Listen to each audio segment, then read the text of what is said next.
There we go. All right. Well, we are now officially live. So, oh, and by the way, before we get into everything, I shared this around. I think like as much as I could. Facebook. I didn't catch on to this, but Facebook actually put a stop to. Well, they put a limitation on my sharing. I don't know why. At least they're not blocking me or banning me, but they allow me to post like when I'm clicking through each one to share. It allows so many, then it stops. I was like, okay, well, I can keep sharing if it's as long as it's my page or my group. So yeah, anybody listening or whatever, feel free to share this around. So help spread the word. Well, we got a few people jumping on already, and tell you what. First of all, starting off on the panel, we got Pat Turner, Kelly Ray Jones, Baltimore Galvin Jr. Come on down. All right. Sorry, I like to be goofy sometimes. We're actually waiting for Nikki Cologne, and also joining us tonight, Bobcat Wong agreed to join us. So, I made note of a couple things that I do want to talk about tonight. But first of all, I want to put Kelly Ray Jones on the spot. Is that okay with you, Kelly? I'm with me, brother. Okay. Well, I was wondering if you don't mind, if you could kind of give everybody in the viewers and listeners a little bit of history about you, as far as what got you involved with Bigfoot. Well, when I was a little boy growing up here in Durham, North Carolina, on toward Hillsborough, Orange County line, my grandmother and grandfather used to have the old farm over there, Crowsdale Farms, and my granddad used to always warn me about going in the woods or the wild man would get me. And he used to tell me there was a wild hairy man in the woods, and I used to just scoff it off as, he was just, giving me a fable or, just trying to scare me. And he used to tell me tales about when he was a kid and him and my grandmother were young, a little church out there by the swamp that there was this, at nighttime, there'd be these real loud screams and howls coming from the woods in the swamp. And on 2 occasions, 2 little kids got carried off. So they ordered it as a honey port and said they, shot whatever it was. But my first Bigfoot encounter was when I was like 9 or 10 years old. In the county part of Durham from here, probably like I'm downtown area now, south side, and it's probably like 30 minutes from where I live now. They had Cook Road area, and I was at the junkyard, Well, that's where I live by the railroad tracks and the power lines. And there was an old junkyard, and as a kid, I used to walk all through the fields and catch grasshoppers and ants and stuff. And I was very much into nature, ant farms and stuff. And I came across it. First, I thought he was, a wild kid or something, a little boy. He was taller than me, probably like 5 foot to me, and I was probably. I was always been tall for my age, but he looked like Chaka from Land of the Lost, and didn't really talk any words like us, But he would whistle and make these clicking noises, and almost sound like a Chinese movie, kung fu movie. When he would, make the noise and had a horrible odor smell about him. It was real killer, real, almost like a chimpanzee, real bad teeth. Eyes would glow whenever light would hit him, And I called him Stinky. I didn't know, who he was. Just please play with him, And doing for about like a year almost growing up, and I went and told the people at school about it, and they put me on the psychiatric ward for like 6 months. And when I come out, the place was closed down, and all the cars were gone, and they had barbed wire around it. So, and he won't know where to be found, And he used to he used to sit there and he'd bury his, he used to, open the bathroom, like dig a hole, and cover it up. He used to cover his food up, and he especially used to like to eat eggs and fruit, bird eggs and stuff. And I used to sit there and just play toys with him. I had no kids, I had no friends growing up. And that's my first experience. The last experience I had was last summer at Falls Lake when I seen, I was like fishing down there for catfish, me and my mother. Mom didn't walk across the path to the truck, you know. And I was about 20 yards behind her on the path by the lake, and I was walking, and all of a sudden I felt some rocks and it looked like crap, dog crap, hitting at me, and it was just he was kind of short, probably like shorter than me, probably like I'm like 6'2". This thing was like 5 foot tall, slender, looked more like an ape and had real sharp teeth, like looked like a baboon actually. And Oh it was wow. throwing crap at me and dirt and just screaming, you know. And I dropped my thing, dropped the rod, and I went ran to the truck and messed on my pants. And my mom was like, you just looking for attention. I said, why would I crap my pants and tell you I just seen a Bigfoot, you know? And so we waited about an hour. I went and cause we went to Wendy's or somewhere. And I had to change the clothes in the truck. All these people change the clothes in her truck. And changed my pants and stuff, and washed up a little bit in the sink in the bathroom there. Got me something to eat. Went back to get the fish. The fish were all gone. The bucket was turned over. The rods were there, and I didn't see no trace of it. Then the game warden came riding by, and I told him about it, and he told me Uh-oh, we lost him. We lost I him. don't know what happened. There Oh, there he is. that's what happened. Wow. Okay. And then the year before last, I seen one in the same spot, but it was a big, like, this one was the one with the cone head, but it was almost like red. And it was just going like this through the woods, you know. The first I seen him, my mom said she was at the point around the corner and said, look, we was almost on the pier, you know. And she said, look at that eagle. I seen the eagle, bald eagle fly by, you know. I love birds, I love nature. And when I looked over there, I heard something just like crunch, crunch. And it was just, going through the woods and just like he was in, happening of Never Neverland. It was like he was enjoying this day. And I said, oh, wow. I told my mom to get there with the pier where I was because around that corner, sleep somewhere where the thing was across the, lake, at the little part of the lake that come in, the corner. Because I was worried, I didn't know about my mother. I was for safety of my mother, but I never had any problems with any of them. This one time with the one last summer, It was like, screaming at me and just slinging shit at me and rocks and dirt and stuff. And it terrified me. I had bad dreams about it for like 2 or 3 weeks, So I finally come to terms with it and decided to go back fishing again. And I didn't see it no more after then. But there weren't no tracks or anything like that. It was just came from nowhere, this little small one, But I have a lot of stories to tell about. I've seen a lot of different kinds. The first one, like I said, was sneaky when I was a little boy. And my best thing, understanding is that Duke probably got a hold of him or something. I told the police and everybody that I didn't know any better. I said, this little wild boy living out there full of hair. Looked like a monkey, Chaka from Land of the Lost. And he was gone. The whole place is now is barbed wire around the whole area. It's like overgrown now with bushes, but the car place ain't nowhere over there no more. Junkyard ain't there no more. And people told me I was crazy and all this, but me and my mom and dad would hear like woo at nighttime in the woods behind us in the pine trees. And a lot of the old Geechee people that lived around there were farmers and migrant workers said it was wild man in the woods, and I already knew what it was.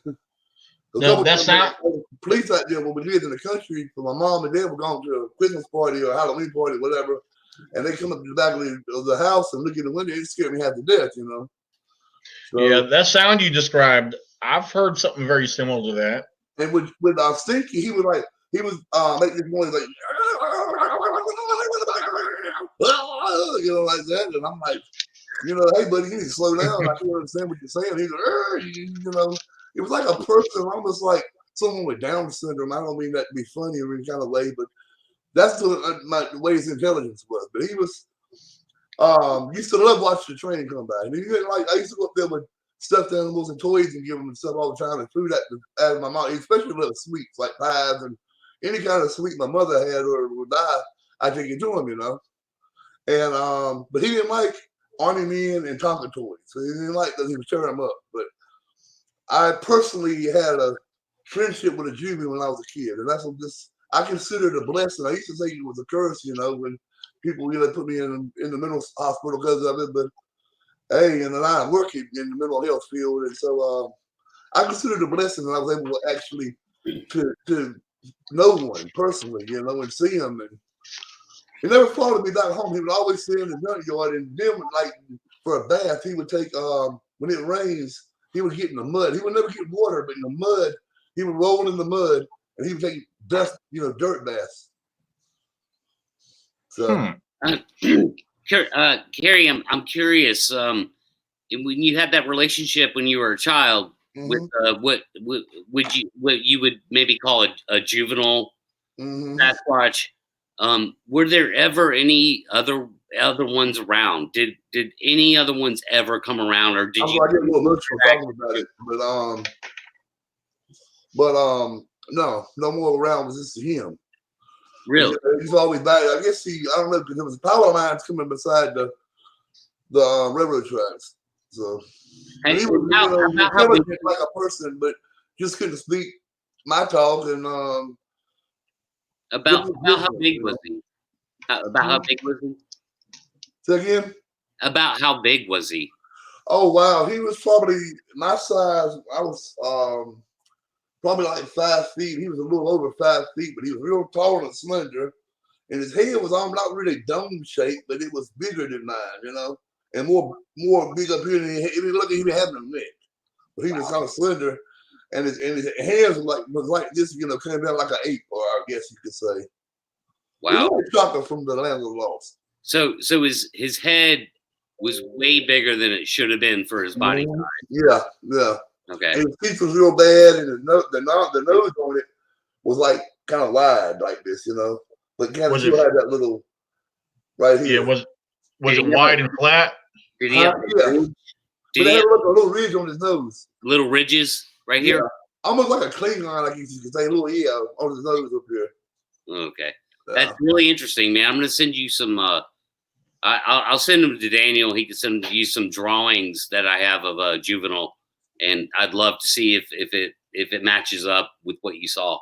Yeah, the one I seen last year looks like Chewbacca, man. It looked like this, but it was more bigger, and it was like this is like almost looks like a dog, I guess you could say, but he was looking almost like Chewbacca, and it was the red one, but he was built, That's big, wide shoulders, but he was huge. And I couldn't tell if it was a male or female, but it was just more like this, just going through the woods, Yeah, your description matches up with other juvenile reports that I've heard, and I have heard personally from people almost exactly. So that's kind of blowing my mind, to be honest with you, man. I think and his feet, very credible. His feet, the I guess you say the epidermal or whatever, was almost like it was padding. It was real thick, and I don't think he walked around. I was always asking why he barefooted. We had ugly, I thought he had ugly boots. I'm like, you just covered with hair, and he just sitting there looking at me, It was like having, it was like in a movie, man. That's all I could say. It was like having Chewbacca as my friend. Yeah. Yeah. You just feel like you didn't know any better because you were a kid? Yeah, I didn't. I thought he was like mentally retarded wild kid that somebody had just, he was living by himself, ran away from home. I don't know. But I used to wonder why he looked like he did, and the hair was just hanging over his face, and hair was all over him, except for inside of his hands right here. It was hair just long, like fur, all over him. And the top of his head up here was kind of almost like was thinned out. Did he ever get aggressive with you? Tonka toys, like the trucks and the GI Joes. He would rip the GI Joe's head off and just rip them apart and just tear them up. That was it with that. Okay, let me ask you this: how far were you away from these creatures? Yeah, that was my question. Probably 20 minutes away, walking distance from my house on the country road. And so, how far was the encounter from the creatures? From now? No, how far were they away from you?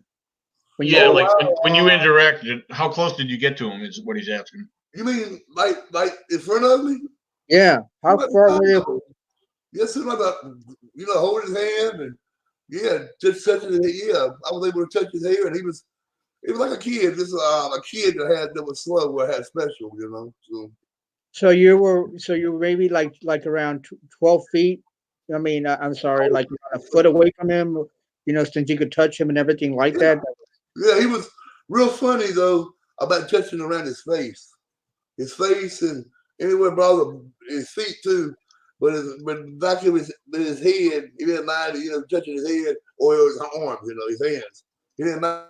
He was real funny about his anywhere else. I guess his feet. I used to want to see his feet, and he was like jerking away from me. So, Wow. Amazing. and I had these guys with these dark suits on and glasses, well, like Men in Black. That's who they were. But Well, let me ask you this question. guys If come you in my were, house you were- threatened me. let me ask you this question. If you were that close to this creature, and then you were talking about the odor, did he have any strong odor when you were that close to the creature? Yeah, real stinky. Yeah, I used to give him soap, but he just take the soap and smell it and throw it. He would cast it. He didn't want the parts with the soap, man, or the cologne. When I had to be poured out, he smelled it. He didn't like the smell. Especially when I would go in there, if I had to, take a wheeze on the side of use the bathroom side of the car or something, so I had to go. He didn't like that nigga. He didn't like the smell of my scent. For some reason, my scent was offensive to him. Huh. I guess you could say, When I first seen him, he was looking at me like this, like, and I looked Well, at him. I'm well, like, let hey, me what's going on? How you doing with your name, And let me let me ask you this. became friends. Now, let me ask you this: how many? Let's say, for example, that how many times did you have interaction with this creature? Almost every day I wasn't in school, summer school, but when school was out for the summer, I would go to the junkyard and spend the whole day down there playing with him and trying to talk to him, and he would just sit there and look at the sky. And when jets go by, is when he would be moving. Right. There was a lot of noise, like car noises or sirens or an airplane going by or something or a helicopter. He would be with go, I guess walk some down the railroad tracks or something like that. He would never go moving on the move when it was quiet. He didn't like nobody knowing he was in this. He always said he slept on the third car. Like, 3 cars piled up, and he was on the third one to the top. A big old Lincoln Continental car, and that's where he made his bed at. Did he? Really? He had old bags and newspapers and whatever trash that we call trash, old paper cups and things in there. And he was like, I guess his toys are in his house, and had animal bones up there. And he'd take the animal bones and I know he would take his hair and go like this with his hair. He would do a little twist with his hair like this, and put it with mud. So I do remember that, and he didn't like wearing clothes. I took some clothes down there, and he just ripped them off and just put them in the car, laid them on the little seat where he laid on. He wanted to sleep on them, but he didn't like that smell for some reason. The human smell and urine smell was real, like his odor it was to me. And I asked him, like, "Oh, you stinking?" He's like, I'm like, okay. So, Well, that's a good question that they asked here.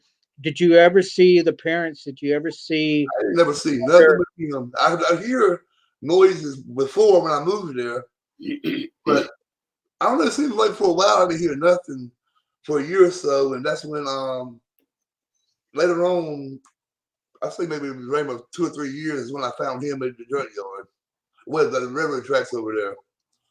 And they were like, I was wondering why all these snakes. I find these snakes, and the snakes will be laying on their backs with their heads twisted off. Yeah. Like poisonous snakes? Yeah. Copperheads and mostly copperheads. He would take them, and I found one more time when it was a poison. It was a hog-nosed snake. He wanted to play dead, and he twisted the head. The head would be twisted. He didn't like snakes neither. Wow. Did he walk funny? Yeah, kind of like the way his legs was different than mine. His legs were like I walk flat. You know what I mean? He walked like on his toes, almost like you could say, almost like he's walking on his toes, like this with his feet. Yeah, did It's kind of weird. It's like he was walking on coals when he walked. okay, but did that look funny to you, especially looking back into now? Did it look like a sort of a gliding motion or something? Yeah, it was. It was. He was fast too. He was like he was. I guess he was. Let me ask how old he was. He was from Becca. He was probably, I would say, maybe 10 or 15 years old. Maybe he was. He was. I know he was older than I was, but he was young. Is like a teenager maybe. Kelly, do you think that Sasquatch compared to us, do you think their ages are similar to ours as far as he's real old and ancient? I think they buried their dead, but they buried their. He buried his stool, his urine. He would bury his food. Like I'd bring him.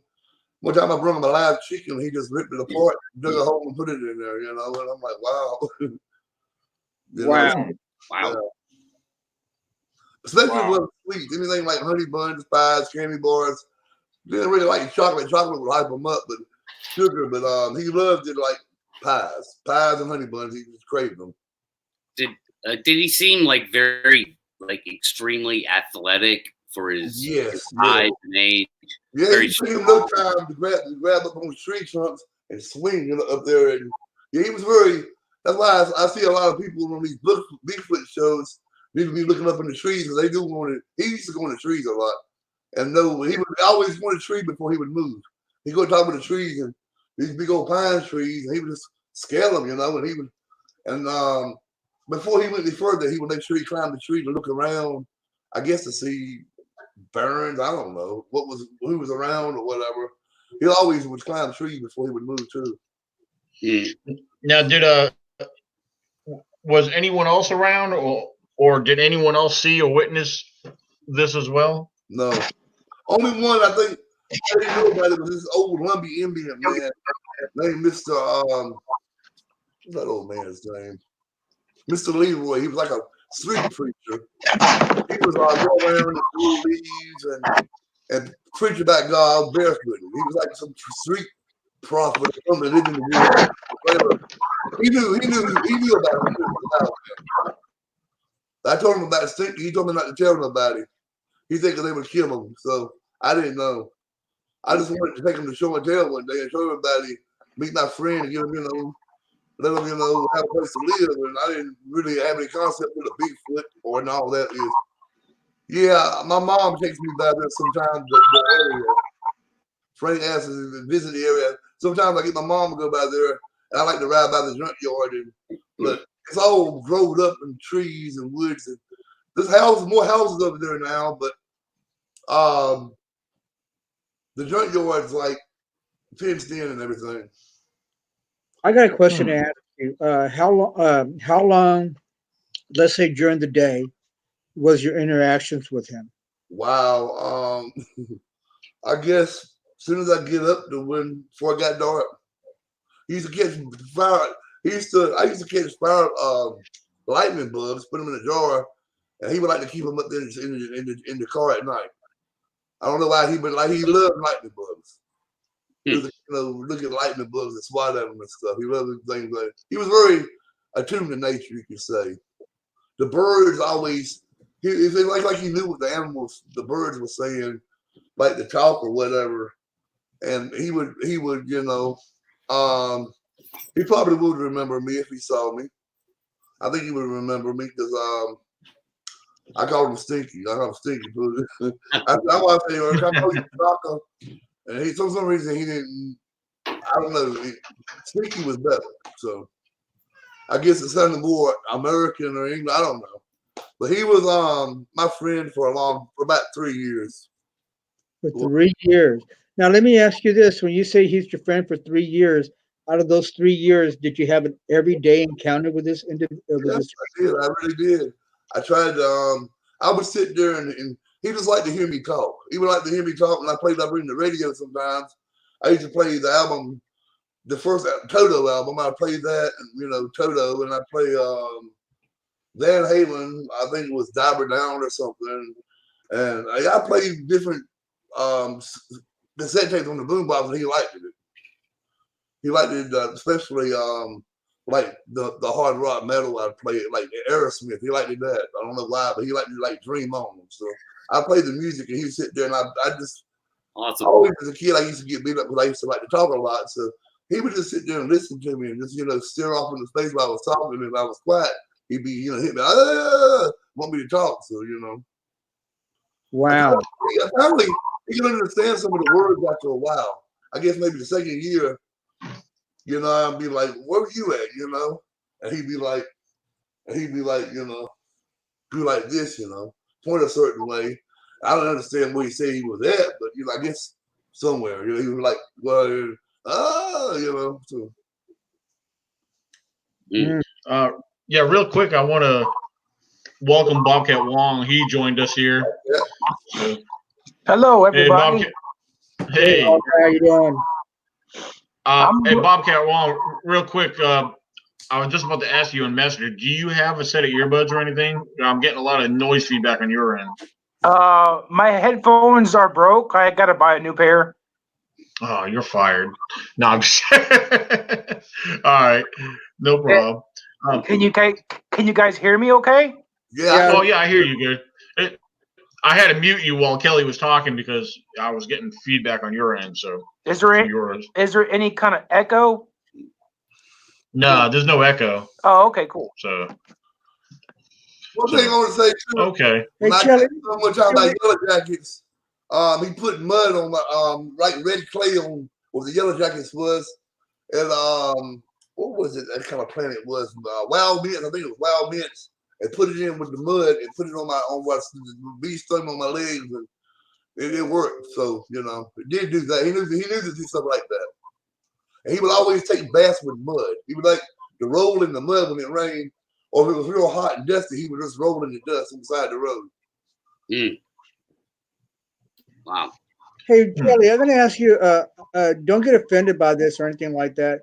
And has anybody ever said that they didn't believe you or anything like that? So what makes you, and what can you tell these people, that would say, hey, you have to have been there and to witness it yourself, to experience that yourself, to believe it, I guess. This is right. And I know there's a lot of people say you're crazy, you go back to the house, hey, it is what it is.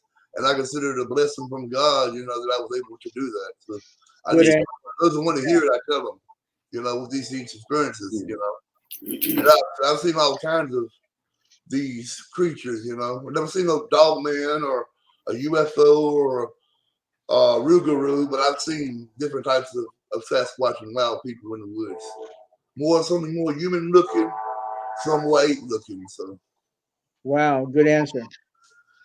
Yeah, Geraldine's asking, did he ever take on any human traits after spending so much time with you? He knew how to open a soda can. He knew how to take the honey buns out the wrapper. He started wanting toilet paper, but this is to wipe his face with. What else would he do? He knew about fire too. I gotta say that he knew about fire with the wood and I think it was flint or rock or something. He would take and rub it together, and I think it was wood, and rub it together and make a fire with it.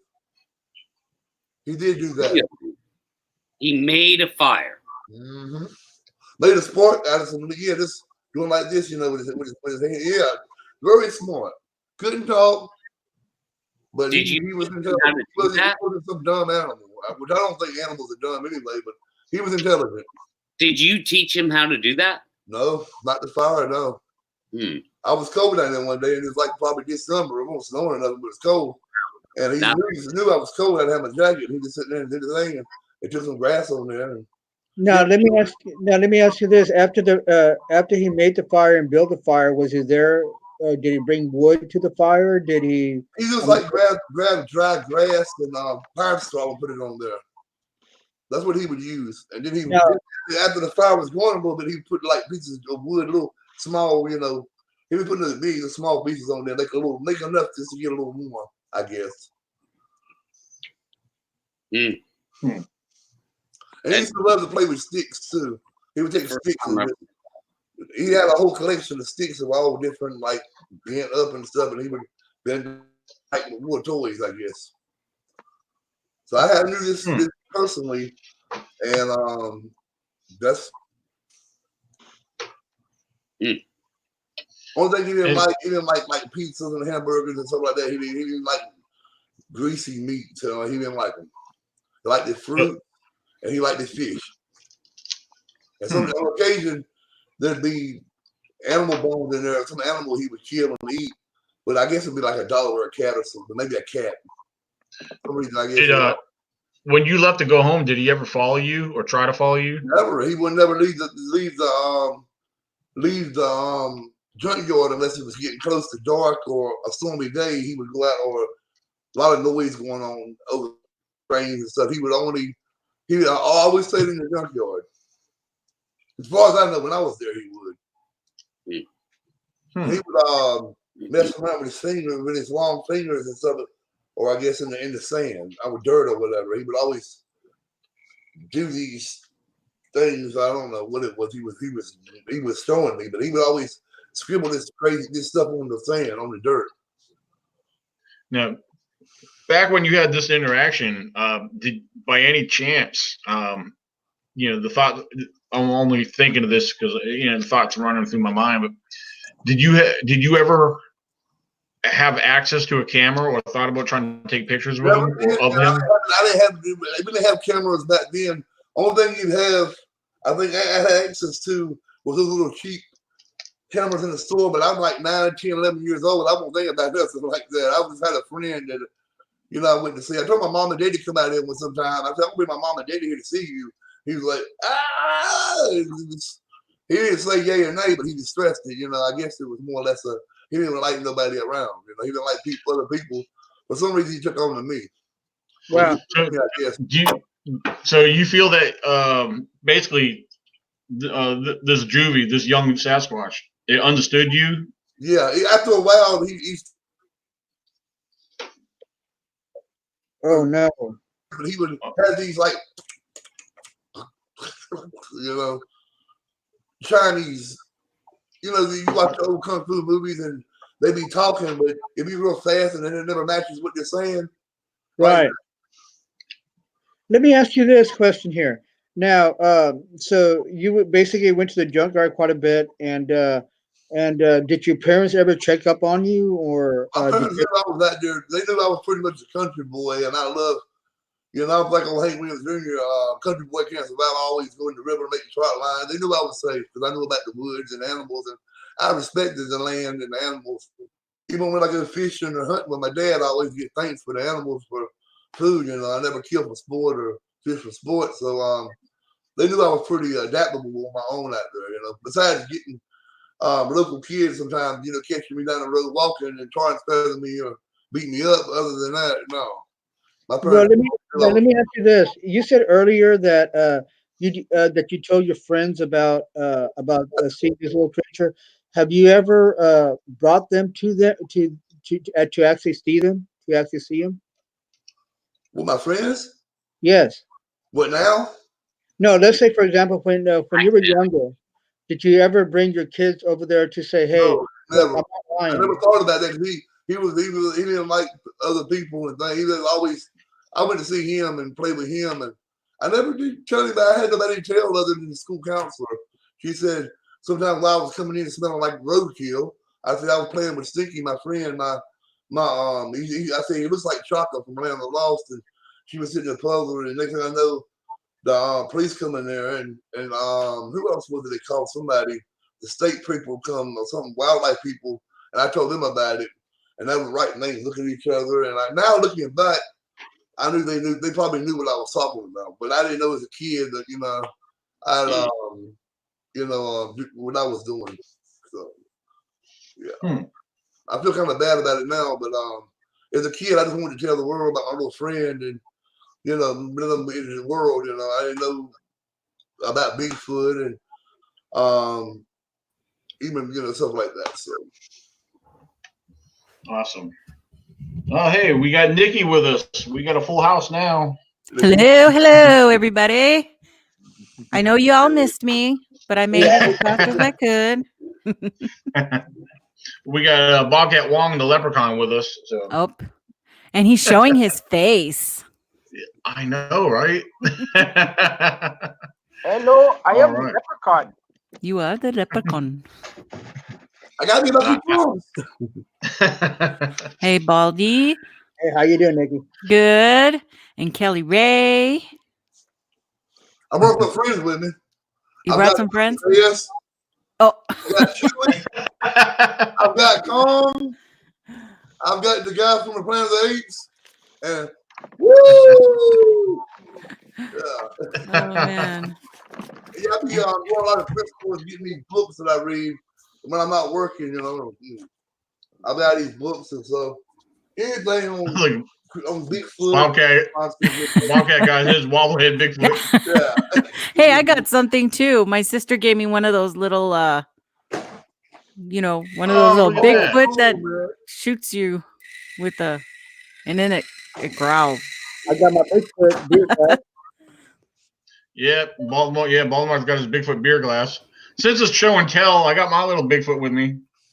So. Oh, awesome, man. I got a chance to get one of those real life statues. I don't know if it's plastic or concrete or what, but it's like a real statue, life size of Bigfoot for like I think the guy wants $300 for it. Oh, look, that's a good one right there. Kelly, I'm still fascinated with your story. I still want to know a little bit more about it. I got a video on my Suicide Prevention, the Soul Man Sasquatch with Soul Man Sasquatch, where me and my goddaughter Jessica was going to. I told you about this, Daniel, when I first met you. West Point of Eno last year, was it? Yeah, not West Point of Eno. It's beyond it. It's Penny's. Was it? Penny's Bend, part of the Eno River. It's a basin. It's a wildlife refuge, and we were videotaping. We got there hugging trees and being one with nature, and it's almost like. And she was videotaping herself walking through the woods, giving thanks. She's a nature person, like Mother Earth goddess, and she's always thinking on the universe for this and that and the other. So she was walking, and you could see these dark blobs on one side of the shore, and the main one was a female, I guess, was a matriarch or whatever.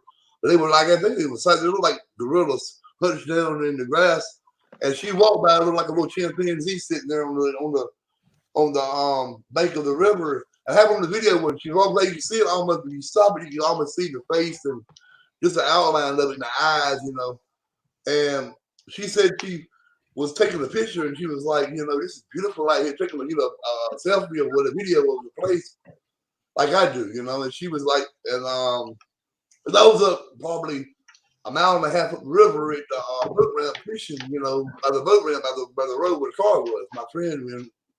My friend Ricky, and she went with us. And she said, well, I don't think I'm going to go back here in the back and go a little bit further. And all of a sudden, something like, you could hear it. And she said she decided then just to turn around. She didn't know what it was. And then when she got up where I was, we all heard this like, and then heard some, and I could hear tree knocks all the time when I go out in there catch people, Yeah. And last time I was there, I guess it was back in this past. I heard some other side of where I was down there in the bottom of where the dam was in the river, by the boat ramp, and something was crashing through the woods. I could never see it, but I heard it, boom, boom, just crashing. But I don't know what it.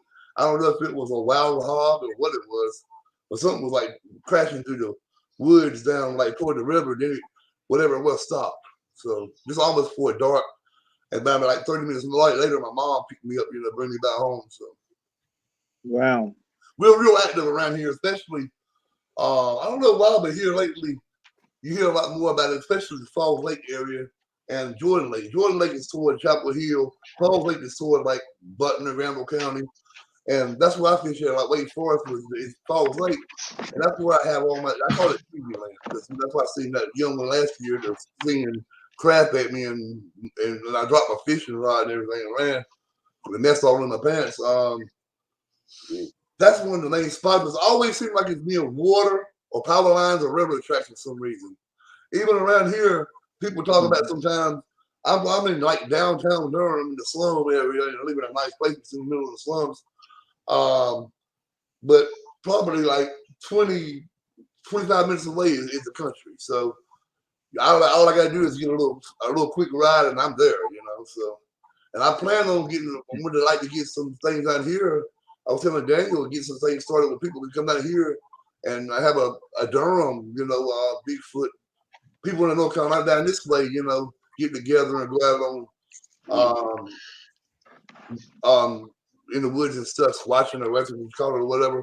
And I don't like really going by myself much, because I don't like taking a lot of people that ain't really believers, because a lot of times I had a friend with me who wanted to go with me from the city here. He was from St. Thomas, from the Virgin Islands, and he was a real, wanting to make fun and woo and hitting on the tree, being disrespectful. And I don't never take him again with me, because he was, he wanted to, whiz on the tree, and I would leave peanut butter, he'd take it and sling it for it, and I'm like, you're disrespectful to what's out there, and I always leave gifts when I go out there, and I never have a problem. But if I bring somebody like him, totally disrespectful, I don't know what happened. I could lose that trust easy with him. The ones that I know is there that allow me to be able to film or see him. And most of the time I don't film, I see him. A lot of taking of them. Yeah. One thing I know, like from where you're located, you're almost like. First of all, let me say this: I know North Carolina is a serious hotspot for Sasquatch sightings and reports. Because right where you're located, you're centered right between, like where what it's called, Bigfoot in the Park event, where they have their annual event, and I know out west of you, Marion, North Carolina, where they have the Western North Carolina Bigfoot Festival. There's been a cluster of reports from both sides, so. I know in those general areas, there's a lot of reports from there. Those things, they're everywhere. I think anywhere you go, and there's woods and there's waterways, and especially toward the coast from here, especially anywhere from the mountains to the coast, especially in the mountains and the coastal areas. A lot of them, and sometimes in between, they come in, this area. But I think they're everywhere. Yeah, and you're in a weird that part of North Carolina you're talking about is a little bit more flat. Yeah. Yeah. It's not the North Carolina mountains by any means. No. Yeah.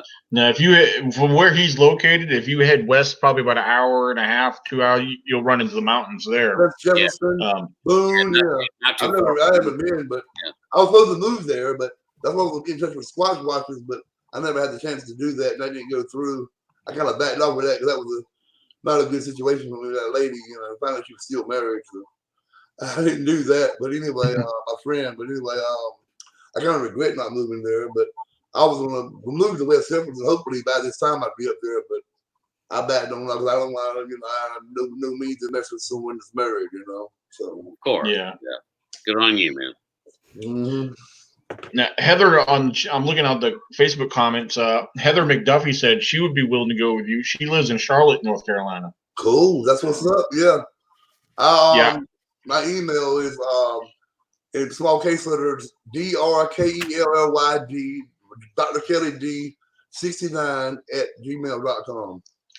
Yeah, Heather McDuffie. She's a real cool chick. I got to meet her just this past year when I went down to North Carolina. So because we have a big paranormal. I haven't checked it out yet, but we have a big paranormal department at Duke University down the street, and also the primate center department here past Duke Hospital is the North Carolina Primate Lemur Center, where they have lemurs and apes and monkeys. I don't guess monkeys and stuff. I went there one time when I was a kid to see lemurs, but it's a primate center.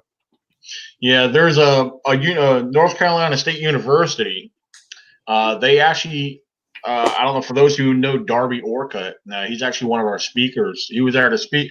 He was our speaker at our first year event. He's coming back to speak at our third annual event here. And he's from North Carolina State University. And he actually teaches a class. One of his classes, he does Bigfoot. They speak about Bigfoot, and his students are very fascinated by it. So, what does he teach, Daniel? I can't remember the exact course, but I know Bigfoot is one of the subjects he goes over with his class. I don't know the specific what are his credentials? Or like, what is he like? I used to know he shared some information. I can't remember, but I'll touch back. I'm getting together with him here in another week and a half. Interesting. Yeah. Yeah. Well, I'll tell you a little bit about Darby. I've mentioned this in the past. Darby was actually, I don't know if he still is. He hasn't shared any updates with me on it, but he was involved in a project that actually involved the late Dr. John Bindernagel. And right before Dr. John Bindernagel had passed away, John had actually sent him several of his casts that he had on record. And so Darby now has those casts that John had. Oh, really? Yeah, and this project also involved primatologists and other field biologists. So it's pretty interesting because. Okay. And there's some other things. I'm sure Darby will speak more openly about the things. But me and him have had several phone conversations regarding a lot of research techniques. Basically, when it comes down to collecting evidence and certain procedures and steps and protocol. Because part of what he would like to see is mainstream science willing to accept what they actually throw out. Like, for example, foot casts. When people find tracks, science automatically dismisses that. Why? Because we know because there's a history of hoaxing involved with tracks. So when a serious field researcher, when they're out there and they come across these tracks, one of the simple methods he spoke about was taking soil samples of the track, and also another sample outside of the track. And what they do, there's chemistry labs. There's labs that could test these samples and be able to draw out any kind of possible DNA. So like environmental DNA. Yep. Right, and which is pretty interesting. I have yet to actually follow through with that because throughout my years I've come across numerous tracks. Next time I do that, if I don't forget, or I always carry stuff to collect stuff in. So I always got either what I do. I used to save old. I don't know if I have any over here. If it ain't paper bags, I have old medicine containers I use to put samples in. Yeah. So. Oh, Heather McDuffie's asking Darby's last name. His last name is Orcutt, Orcutt. So yeah, he will be at the conference this year. So very fascinating individual. We actually spoke together down in South Carolina at the South Carolina Bigfoot Festival. So and yeah, his presentation is very mind blowing, and he's awesome on how he explains stuff to a crowd. He explains it, as educated as he is, he explains it the way you understand it. Dr. Jeff Meldrum is the same way. Meldrum, yeah, of course. Yeah. Yeah, I got to meet him back in Ohio in 2017. I know there was a group of us, me, Tracy Arnold, Sam Deloach, and a couple others. We were all hanging out with Jeff Meldrum at the conference, and he was signing autographs. We were asking him questions, and he would actually talk and explain to us. And it was actually, again, it was mind blowing, very fascinating, because it's not like he's teaching to his his students. He's he's relaying information to us to where we understand it, and it was awesome. So yeah, he's a cool dude. I've met him too, Daniel. I met him in person and spoke to him in private. Very, very cool guy, very interesting dude, and yeah, he knows how to break things down so that the layman, if you will, can understand. Yeah, because we're not all we don't all have PhDs, and exactly.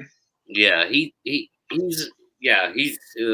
definitely a cool guy, and so I can appreciate that. Yeah. But like Zach mentioned right here, Zach's also been out with Darby. He's been out in the field with him.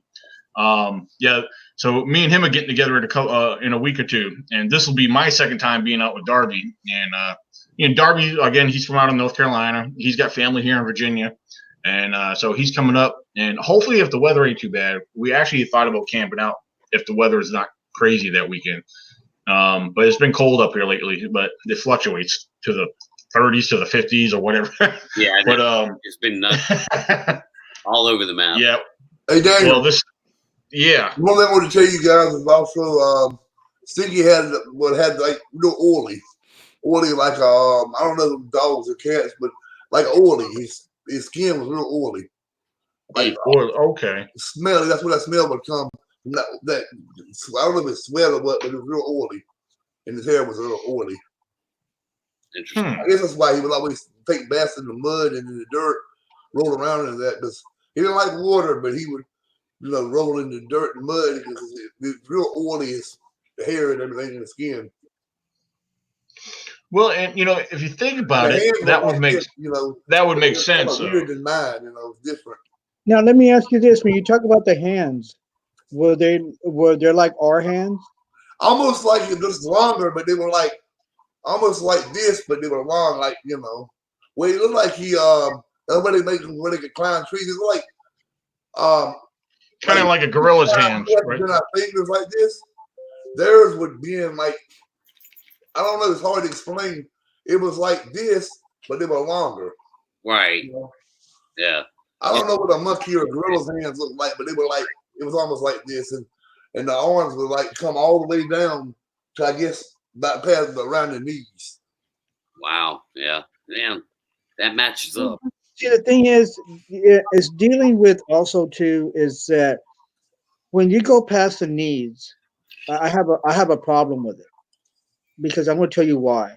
Because there's sometimes if you slouch, you bend over, you're even with any person, any man, if you slouch a little bit, your hands will go past your knees. But his body was different from mine, real different. Huh? He was able to swing in the trees and climb so easily.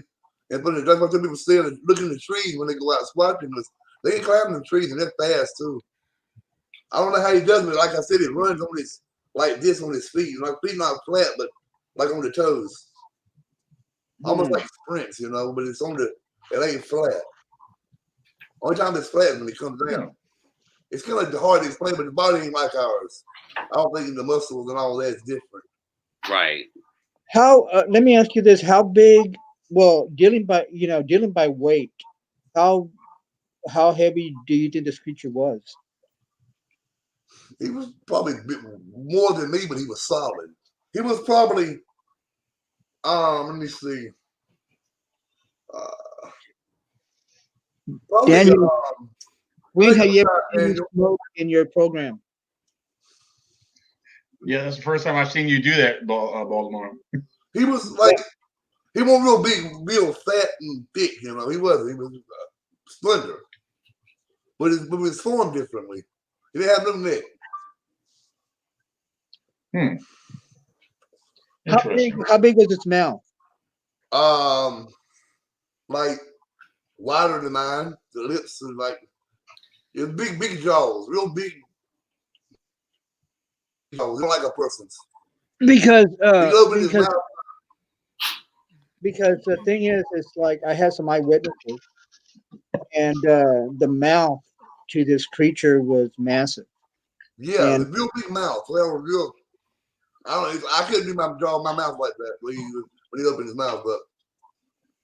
Now, did you see when he opened his mouth? I seen him do it when he showed their fangs or whatever.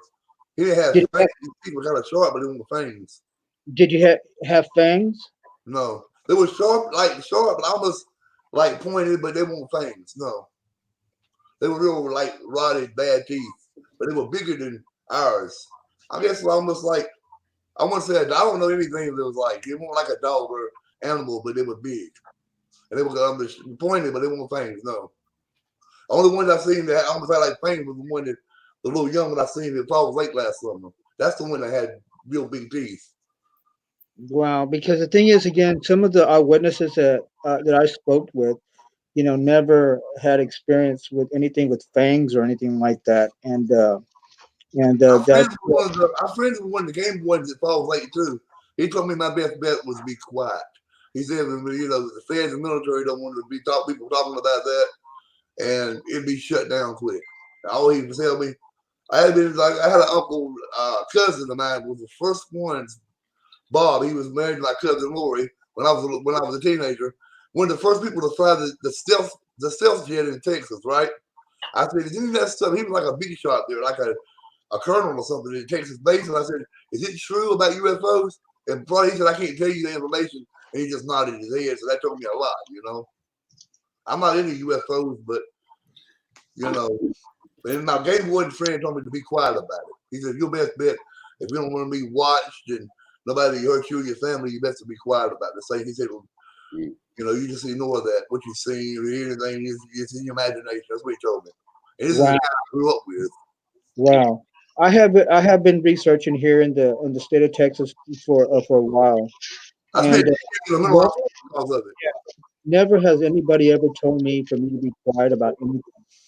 And matter of fact, if you see the paper of this week in in our paper, we actually had a forum here, and in Orlando, was Jana from the She Squashers was there, and never has anybody has ever came up there and told me that I need to hush about anything. I tell you what, when I went to the mental hospital when I was a little bit, the time they put me in the mental ward, they did a lot of blood tests on me and stuff to check me and make sure I was okay. So I went through a lot of testing and stuff with that. They test my skin, my blood, and everything.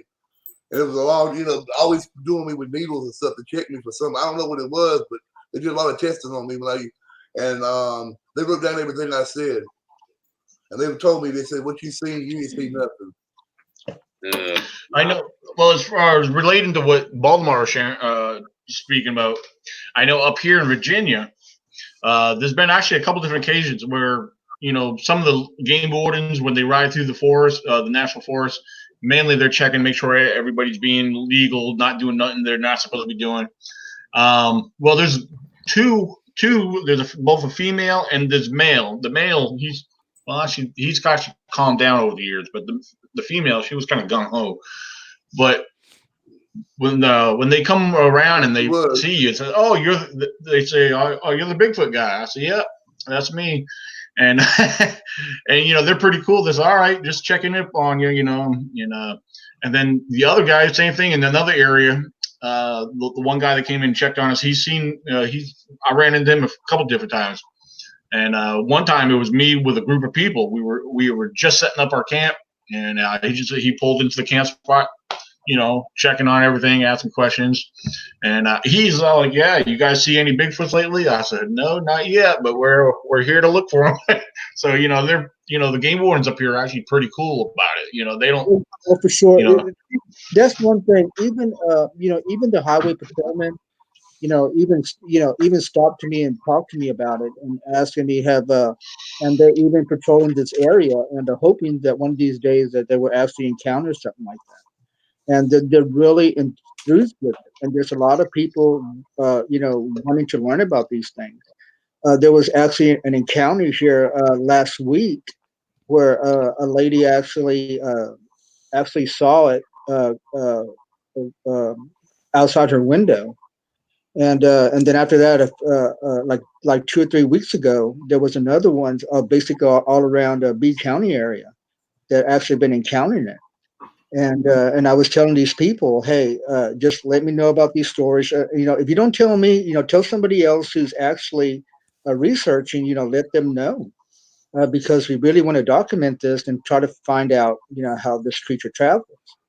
And you'll be surprised how many people that are willing and able to help you, solve this mystery.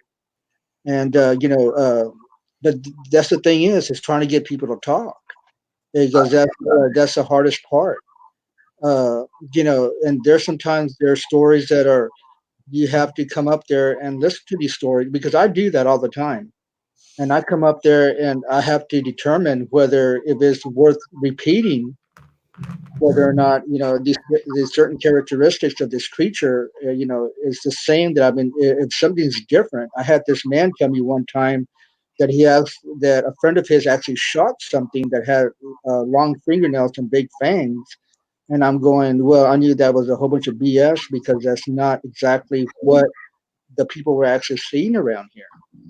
So there's sometimes you have to take your good with your bad, and you have to determine as a researcher what's true and what's not true. I mean, that's the hardest part. Is the hardest part is believing an individual, to have their stories, and but the thing is, again, every time it never fails. When they tell me their stories, it goes, Mr. Galvan, he goes, I don't mean to, you know, uh, you know, uh, this is the encounter that happened to me. I don't want you to think I'm crazy or anything like that. That's the very first thing they come up with. That's the very first thing they say is, I don't want you to think I'm crazy, but they'll come up there and they'll tell their stories. And then there's some times that actually, once you look into their eyes and you can actually see the tears and the shaking of the mouth and everything like that. And I knew real well that he actually seen something and encountered something. And this is the only way that I know that it's factual. As researchers, we have to have our open minds and actually listen to everybody. Even how far fetched it is. Yeah, it can be very traumatic. People they feel compelled to tell someone, and you're right, it can be very traumatic to them, and they're very hesitant, and they preface it just like you said, and that's very true. And everybody needs to be mindful of that. It's just I think that's just being polite, you know. Right. See, Like, and I tell people all the time because I would go to Walmart and people would actually stop me and tell me their stories. And he goes, "Well, I don't want you to tell my name or anything like that. You could tell my story, but I don't want you to let them know who I am." I say, by all means. All I want to know is the date, when it happened, the year, and what you saw. yeah, So that's all I want to know. He yeah. goes, your name is totally, out of And the. that's good enough. People can do this anonymously, obviously. I mean, it's happened tens of thousands of times now on the internet. People are coming forward because they feel they could be anonymous, and there's a place for them to land. Right. Which didn't exist even 10 years ago. Did not Right. exist at all. Right. And some people like Carrie are willing to come on here and just right in your face tell their story. There's a lot of enthusiasts Or like, too. no, I don't. About it. Yeah. You Yeah. know, some Carrie. I don't mean to be, just everybody in this panel knows who I am. I just shoot straight from the hip, and I call it like I see it. Yeah. I've always been that way. Mm-hmm. If it walks like a duck, quacks like a duck, it's a duck. Well, But the thing is, again, there's sometimes also too is that you have people that come up there and tell their stories that are really, really, really far fetched. And how can somebody believe a story like this? And how in the world can they have all these questions, and you have all these questions of why didn't you do this and why didn't you do that? The thing is, again, is everything's dealing with the moment. Everything's dealing with the time. Everything's dealing with what happened this one particular time. I'm not going to come up there and go, oh my God, what am I supposed to do here? right. It's it is what it is.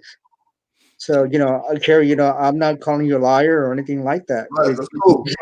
Something happened to you when you were young, and Mm.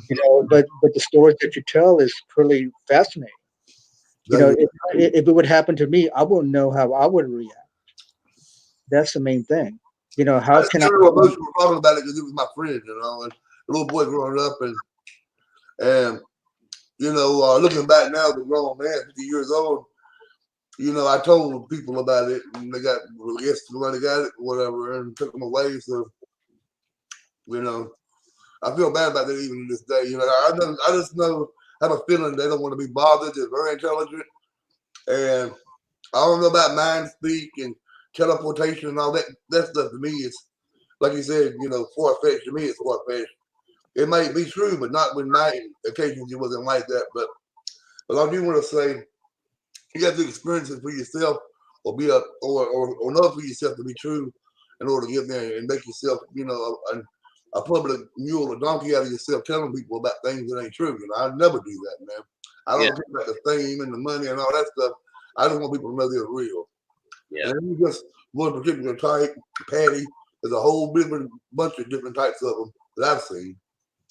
Well, and I know they're intelligent and they don't like people because military or somebody's out there that made a bad rap with human beings about them. So no, I don't think they like people at all. They don't. I don't care if it's military or just your average hiker. Yeah, human beings. We smell. We're ugly and we smell of them. Yeah, I mean, the weird thing is they seem insatiably curious, but they don't like us. They don't. They don't. That's my take on it. But I think they're like any animal though, or person. They have a empathy where they can tell what you're about. If you're out to hurt them, and I think they can tell that. Yeah, and I think the uniqueness of your story is because you were a child. Yeah. And so you can't really take your story and throw it into an adult world because an adult would never behave that way with such a creature. No. You didn't know that. It was quite obvious that you as a kid, you didn't know any better. You just thought it was some wild guy, wild kid named Stinky. Yeah. Like the one last year, the different ones I've seen or had around me, they weren't friendly. They weren't aggressive, like trying to hurt me, but they let me know they didn't want me there. Yeah. I was on their land, their house, respected while I'm there, get out. That's typical of a big consumer. And I respect them too. I have a big respect for these beings or things or whatever they are. I respect for them. I don't go out and mess with something or bother something unless I want to be cute. Curiosity is like there to know what they are. But if I encounter some that like that guy with the killing talks to Saul means cannibal giants or garbage or whatever that place is, I don't want to encounter no cannibal giants and nothing going to eat me or tear me apart, Yeah. But when I go out there, I'm respectful. I always carry a jug to, use the restroom in. And I don't leave nothing behind with my scent. If anything, I leave something for them there to say thank you for letting me come through your woods, Excellent. I like. Oh, go ahead. I'm sorry. I like what you said about that because there's sometimes also too as Native Americans also when they actually encountered a Bigfoot or whatever in the woods and everything like that, the very first thing that they did was left them an offering.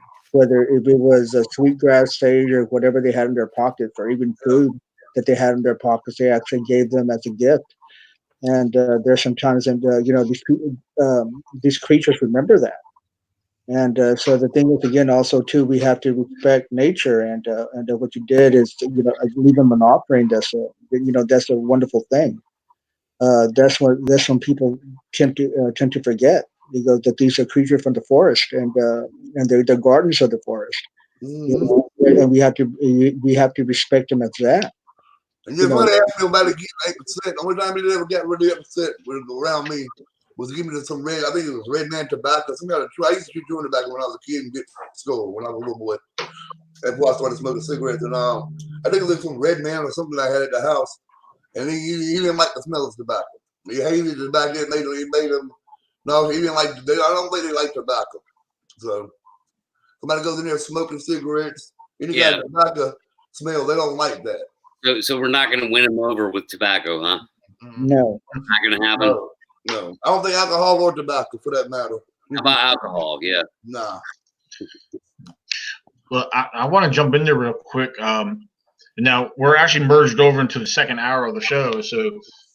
There is actually a couple other things I want to get into discussion with, and actually one of the things is actually Bobcat actually brought it up to my attention. I actually already had it written down, but he sent me an image on my Facebook Messenger.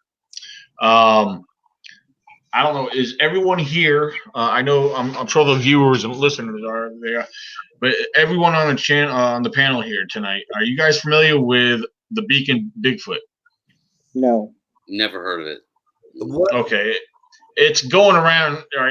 There's people posting images, which is actually part of a video Have you guys seen the Bigfoot video of it? It looks like it's splashing in the water trying to catch a fish. Oh yeah, that's complete satire. Yeah, that's actually just part of the video, but people are actually posting still shots. And actually, one of them, well, actually, I got 3 of them on here. The one that, give me a second. Here's one. Check this one out. That's ridiculous. Oh yeah, that one's going around a lot. Yeah.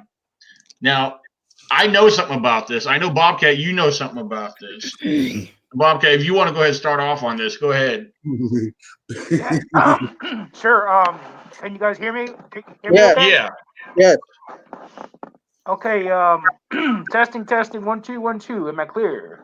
Yes. Yeah. Okay. Go ahead. Give us your show. Okay. Yeah, Well, just give me. I'm gonna try to make this short and sweet, and I'm trying to be careful with my words here. Let me say this. First of all, YouTube is a great tool. YouTube in itself is like a new entertainment. I love YouTube. Right. But we must be careful because I tell you what, even myself, I'm finding myself to be a victim of YouTube itself. And before people start to add my words, I'm going to be careful with my words and try to be clear as possible. First of all, I have the utmost respect for all veterans, even you, Daniel. So thank you for your service.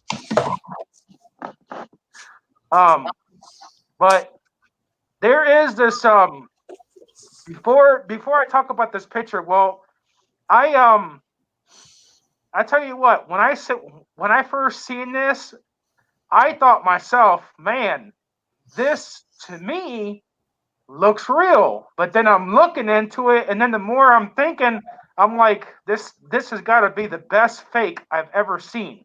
The best fake, personally, I've ever seen.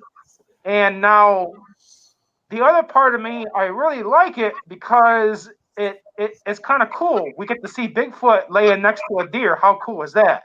You know? Anyways, let me take this stupid beard off. Anyways, let me say something. I want to add something to this show too. I beg people, be very careful with social media because, like, social media can be good, but it can be bad. And the reason why I say this because, to those who are new, to those who don't know me, nice to meet you guys. But like I said, I have the utmost respect for all veterans. It don't matter if you're Army, Navy, Marines. There is a veteran that's also talking, posting about many things. Bigfoot, cryptids. I'm excited to put her on blast. But she has a YouTube channel herself, okay? And I just want to say this, okay? She's a veteran herself, but I'm finding even with her, she's in for this for the clicks. And like tonight on the nightly news, they were talking about this coronavirus, and not to take away from Bigfoot.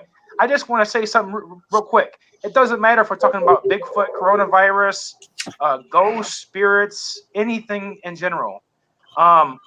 They were talking about how people can mislead people just for clicks, just for more likes. So people sometimes don't care about other people's feelings.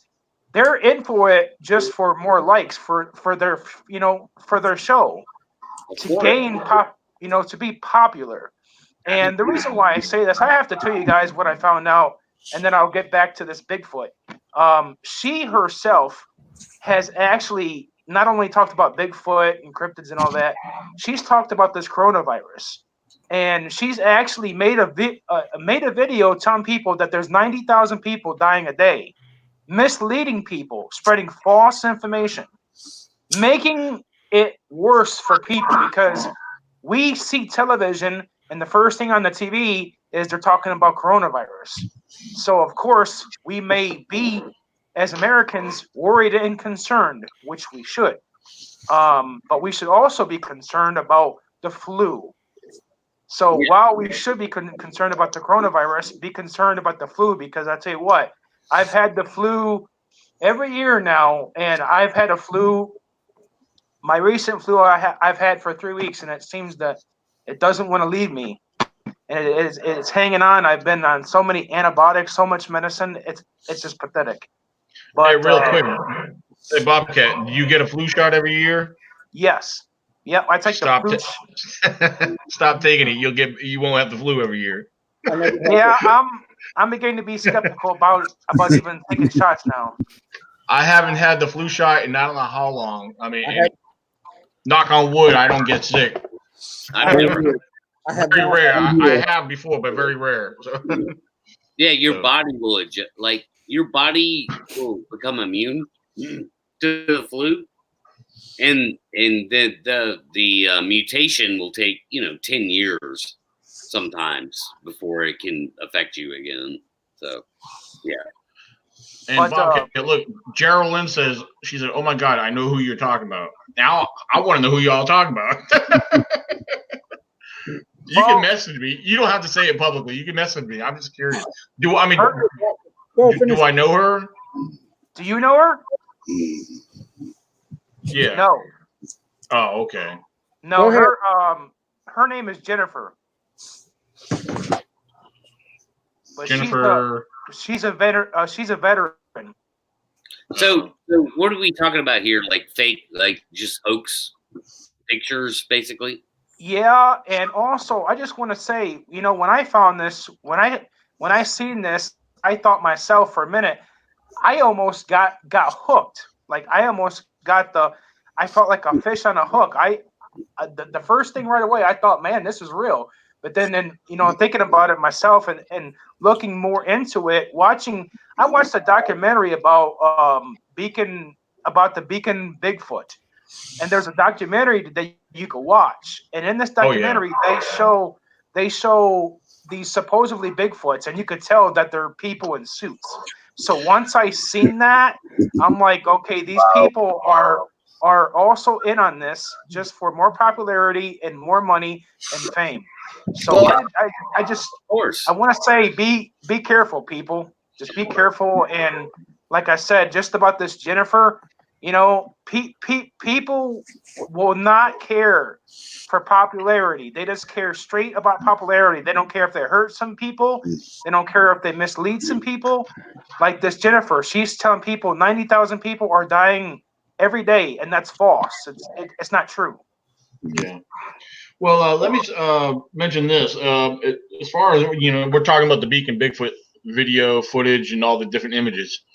Well, I learned this from Thomas Markham out of Kentucky. He actually posted some information, and he showed pictures of those Bigfoots that I showed. Let me I'll pull them back up real quick. Give me a second. This is why I wanted to talk about this tonight. All right, this is the first one. This image here, and then some of you guys probably remember this one. Oh, God. These are all part of the Beacon Bigfoot footage and video photos.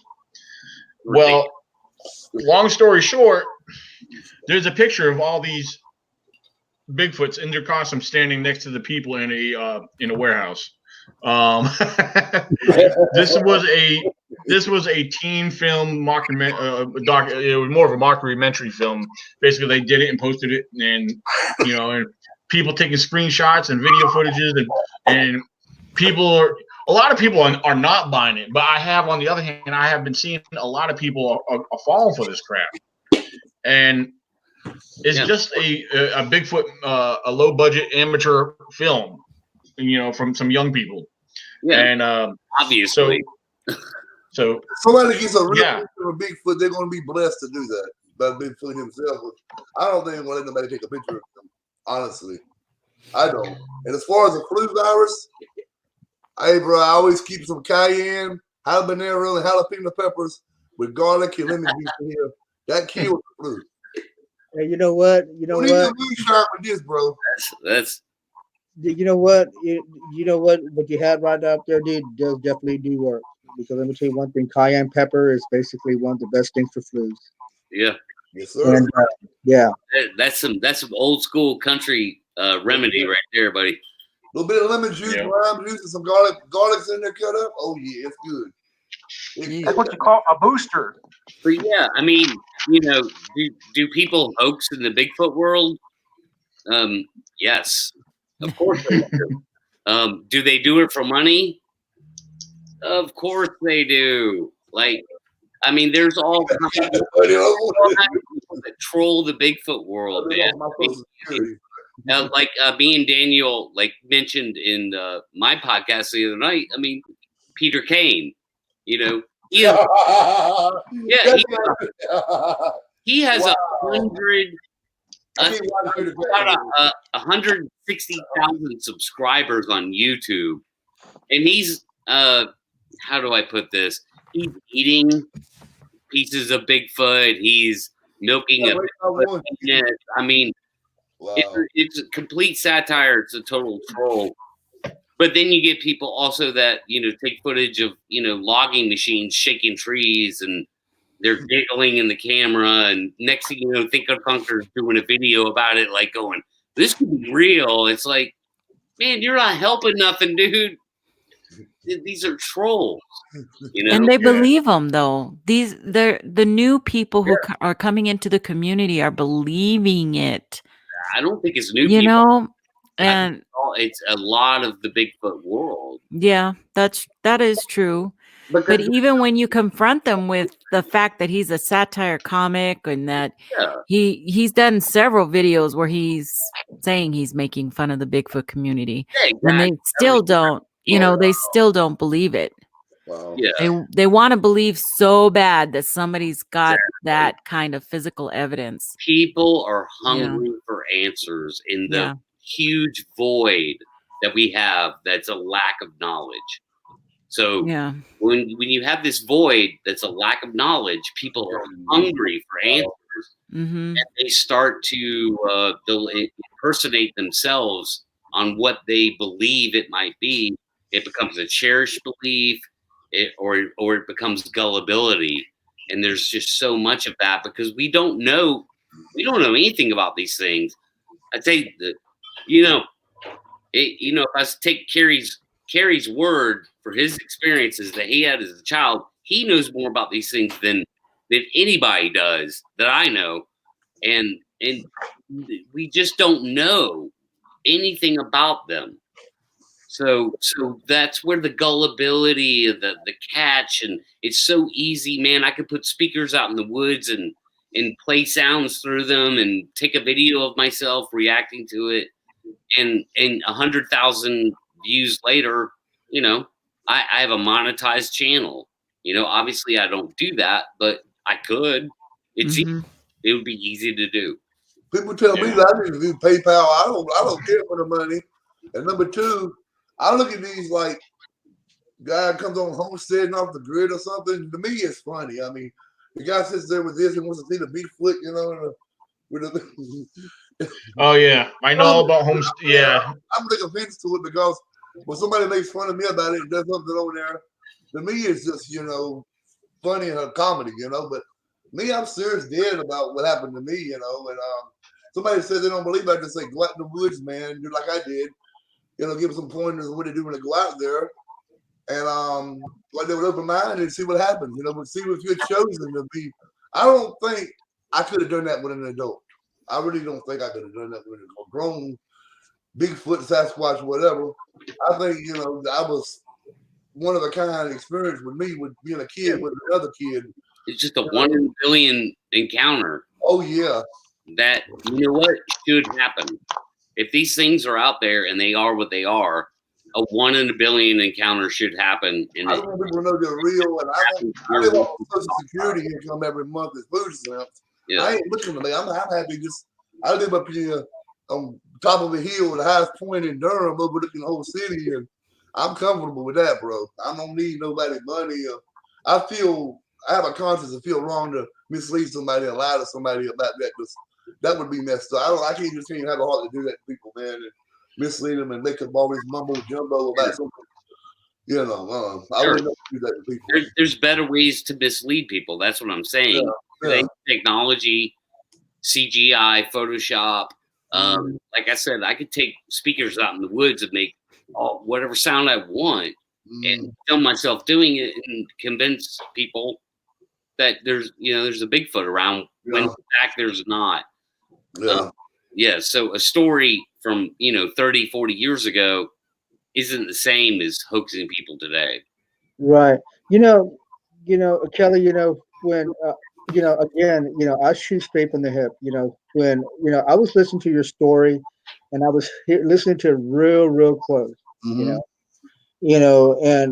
I'm going to tell it like this, and I'm thinking to myself, I don't know, Kelly, I don't mean to be disrespectful or anything like that, but I'm listening to it. I go, I don't know if you're bullshitting with us or whatever. Nobody. The thing again is just by you telling your story and your encounter, and the encounters that you that happened to you as a child, I'm going. It was so fascinating to me, because again, I'm a kind of person that calls it like you see it, and your story was totally fascinating. I respect that. I really do. I wish somebody be upfront with me than Yeah. That's great. People always say that to me anyway. I don't care, I don't go over there talk about your back or anything like that. I see your posts on the Facebook, and I see you without a shirt and things like that. I'm going, well, this guy needs to put on a shirt. Blah blah blah. But I do that stuff with comedy, man. Suicide prevention. I'm in mental health recovery. I'm a counselor. But the thing is, again, is like I like people that come up here and talk about the truth, and this is what the show is all about. It's a serious. And I really do respect you coming up here and telling your story. I think a lot of people, could learn about your story. Because again, it's stuff dealing with the mud and stuff dealing with the bones and everything like that. And I've actually found evidence about Bigfoot playing with bones and things like that are fascinating. And then you nailed a lot of things that that I know about. And but you were right on. And there's sometimes people might think, well, here's a lunatic, telling certain things. But again, I'm not going to come up there and tell you, hey, this guy is crazy and stuff like that. But I really do admire that you coming up into the show and telling us. It's not really easy doing this, but I need to tell it, Mm-hmm. No, it was spot on. I mean, spot on. As far as being around me, I mean, sitting beside of me, sitting beside of me on the car, on the hood of the car, or when we sitting on the stump. I mean, right beside of me, you're right here in like this front of me, and you see the eyes. You know how a person like has cataract surgery, right? And you see they have the cataract taken out, and you shine a light, and it glows, right?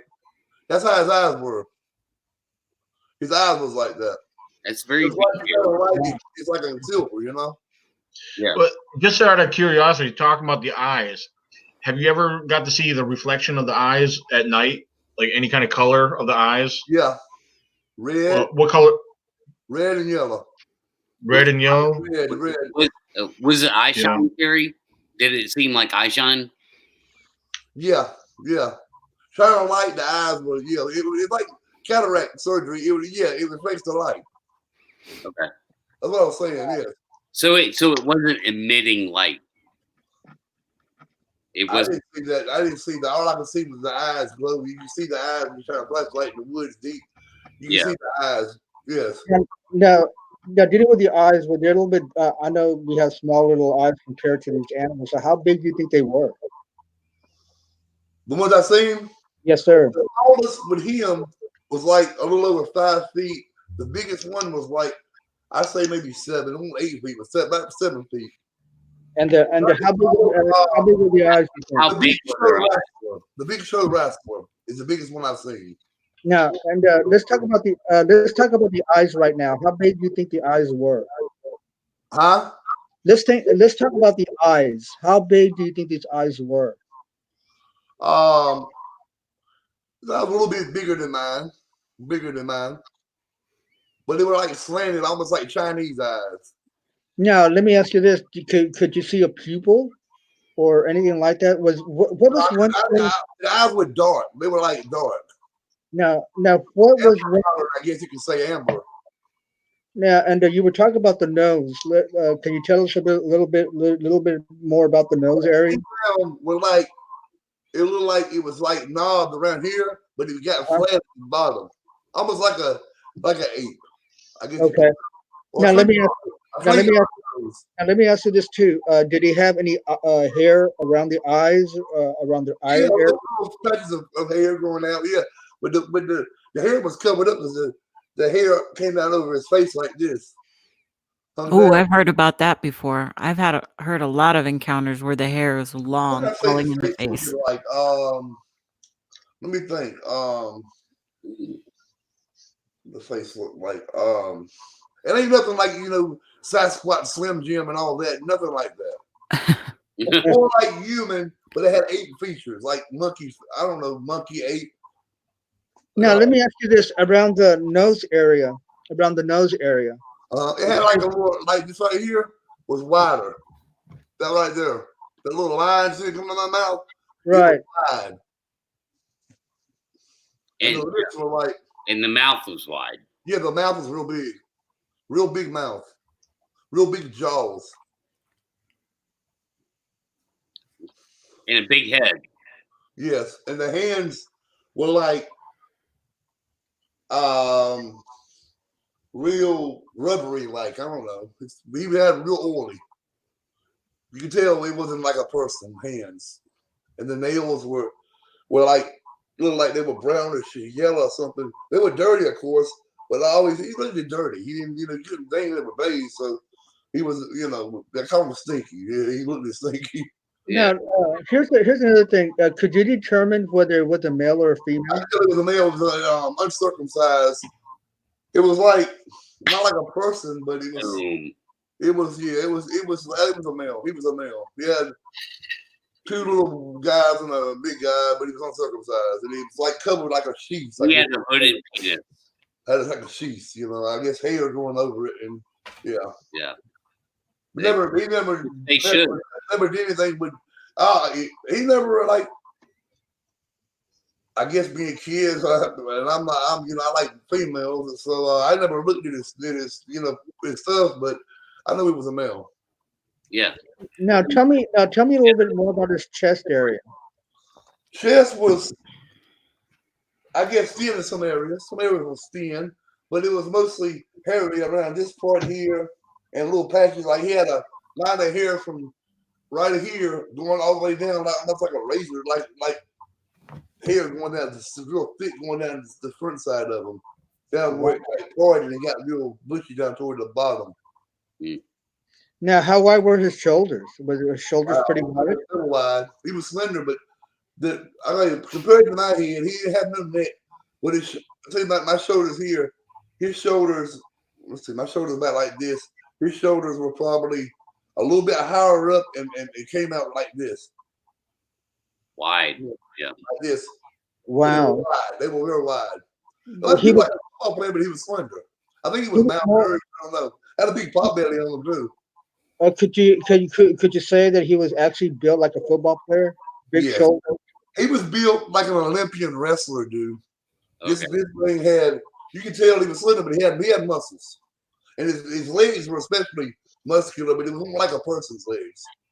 He always, like I said, walked like this he walked on his toes, and like when he come down, he like this, when he walked, that's why he was able to jump and sprint and run so fast. He would like leave me behind in the woods. The woods and the road going to the railroad track. He would leave me. I'd have to probably 5 minutes to catch up, 10 minutes to catch up with him when he was running. He would like zoom and go. He was. Yeah. I could not walk. I could not run barefooted like he could on hot pavement and all the. We had grass around there. That was what is crabgrass. It's real sticky, stickleburs or whatever. That didn't seem to bother him. He didn't care about it. So he would always pick them out of them and eat them. So. Now here's a question from Geraldine. These little, you see bird crap. It has these little blueberries that are poisonous to people, he would eat those things. He would eat things like he'd eat mushrooms, and sometimes the bark. He would take the bark and just chew on it. I guess it cleaned his teeth, and he would just chew on the bark and spit a lot of it out, and then he'd swallow some of it. I don't know. The part that the part of the wood that was real white or whatever, he would. I guess he would mostly chew on the wood. He'd be like, just spit it out. Like, I guess I don't know what the purpose of that was. I guess it was clean his teeth. I don't know. Well, certain types of bark depends on the tree, the species of tree. Deer have been known to eat bark off the tree. He liked the pine bark especially. Pine bark was his favorite. Yeah. As far as berries, yeah. He loved it. He would put it all over on his hair. He would like take the bark and rub himself with it. I don't know. Berries that normally make the berries that normally make us sick. A lot of animals like birds, of birds and bears. Bears eat a lot of different berries. Mainly a lot of blackberries. He never eat the chicken and turkey I'd bring him. He would take it and bury it, but I don't know if he ate it later. But he would always eat bird eggs. So like robin or a catbird had a nest, he would go in there and get the eggs. I seen it. Where junkyard had little bushes with nests in it. Outside with the outside of the going inside the junkyard from where you cross the railroad tracks to get to the junkyard, and on up the hill was a railroad track with the train. But they didn't go through the junkyard that way anymore. They closed it off. That was the old train track, but the one train was up the road. But he would always, got bird eggs, and he loved to eat bird eggs. He would eat shell and all. Now, here's a question about the teeth. What kind of teeth did they have? Or was it Geraldine's asking, did they have fangs like a dog or like human teeth? Not at all like a dog. No, they were like humans, but they were sharp and looked like they could, rip your arm off if they bit you. And they were like real dirty. I don't know if it was rotten, but they were like the teeth were brownish and yellowish looking, but they were bigger than mine. I guess if they had no buck teeth, they were sharpened, but not fangs, no. More or less, they were like pointed, but they weren't fangs. But it looked like a person, but they were bigger. The teeth were real big, like this, they were big. What's no? Oh, go ahead. Now, did you notice anything about the jaw? Yeah. Tell me about the jaw. Would come down like this. Like slip down, Yeah. And that's when he had the long hair. He would always twist the hair on him, and on his hair, he would just take mud and put it on it like this, And he always liked to take mud and just put it on his. It's like it kept him warm. I don't know what he do with mud. This is way of bathing, but he liked the mud and dirt baths. And when it was raining and the ditch would fill up with water inside the railroad tracks, he would always jump over the water. And if he went through it, he would go through it fast. He didn't like water, but mud, he loved the mud, he loved the dirt. Red clay, he would eat that red. I used to eat the red clay when I was a little boy. He'd sometimes eat that clay, that real red clay. So, Carrie, in your opinion, Kelly, sorry. That's okay. Yeah, my apologies. That's all right, man. Given your opinion about your experience with all that, like, would you classify Stinky as just a weird animal, or was it anything supernatural at all? I think it was an advanced caveman. It's like a caveman, like Chaka. He looked like Chaka. He looked at the old man of the lost. I used to be in love with Holly. Yeah. Chaka liked the Holly. Told him he got with her, but he looked like Chaka, man. Like he was, a caveman, but he was intelligent. He wasn't probably like a person with special needs as a child, with Down syndrome. That's the way he's. But he knew he was real attuned to nature. If you don't say supernatural, he knew. I guess when it was gonna rain, or when it was gonna snow, he seemed to know because he would always build the tree leaves in the little house, the car, when it was get cold. So he seemed to be in tune with nature. That's all I can say. I didn't ever see him walking through the walls of the trees or really. I think they're spiritual beings themselves. I think they're in tune with nature. I think God too. I don't know. I don't think they're demons, but I can't say whether they're this world or not. But they're like us, and then they're not like us. But they're intelligent. Let me ask you this too, Kelly. Did he ever make anything in front of you? Yeah, he would take the sticks and bend it all up like little figures, and he would take his finger or his long finger like this, and his finger was about that long, with a big old the fingernail was like overgrown. It was like you see these Chinese people in these karate movies that have these long. His fingernails were long. He would take his finger and draw something in the dirt. He would I don't know what it was, map or what he's talking. I don't know. He would just draw these figures on things in the dirt. Circles with lines and all these. If I could remember what the lines like. Maybe a circle with an X in it and a line on the top of the X. So I don't know what it stuff meant. Wow. He would do symbols and I used to say symbols. I don't know. He would draw in the dirt a lot and then show me, and I would draw a picture of a person with a dog with my finger, and he'd be all wild, and he'd be like, and draw whatever, in his finger. And what got me was the way he would communicate. He was like these. I didn't know about this like 20 years ago when I was married. I seen a documentary on. Oh no, he stopped. He froze. Kelly froze. Stuff, and that's why he would click and make these noises. Then he would. I'm like, slow down. But he was just like, I don't know. It wasn't like a person, but he was intelligent. I can tell he was intelligent. He had something to say. He just couldn't say it. In his way, he would say it. And I was sitting there listening to him. But like I told you, most of the time I would sit there and just talk, and he was staring in his face and listening to me. And then when I ran out of stuff to say, telling him, or playing the music, he would want me to keep on talking and keep him company. I don't know. It was always, I was always the one talking. And he just sitting there.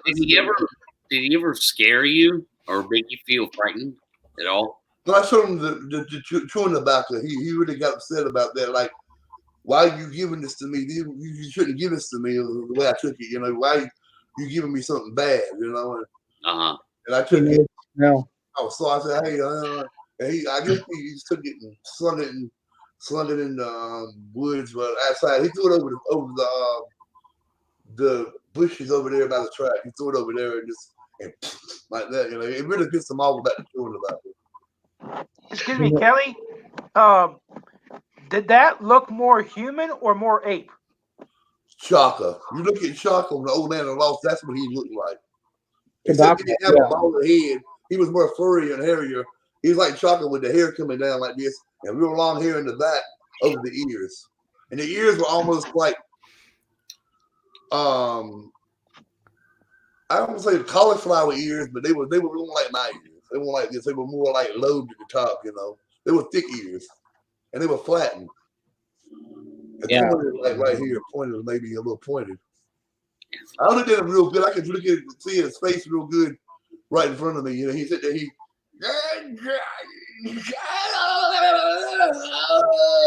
and I could just see it right in my head now what he looked like, doing that. I'm going to ask you a strange question here. Did you ever see him use a bathroom, any? Yeah. One time he went over there. What he used to do, he used to dig holes behind. It's probably a couple, maybe 20 feet from where he had the 3 cars. He sat in the top one up there, the big old Lincoln Continental. That's where he sat there and took 3 cars stacked up. But I guess 20 feet away, he would dig these holes. No, Land of the Lost from the original.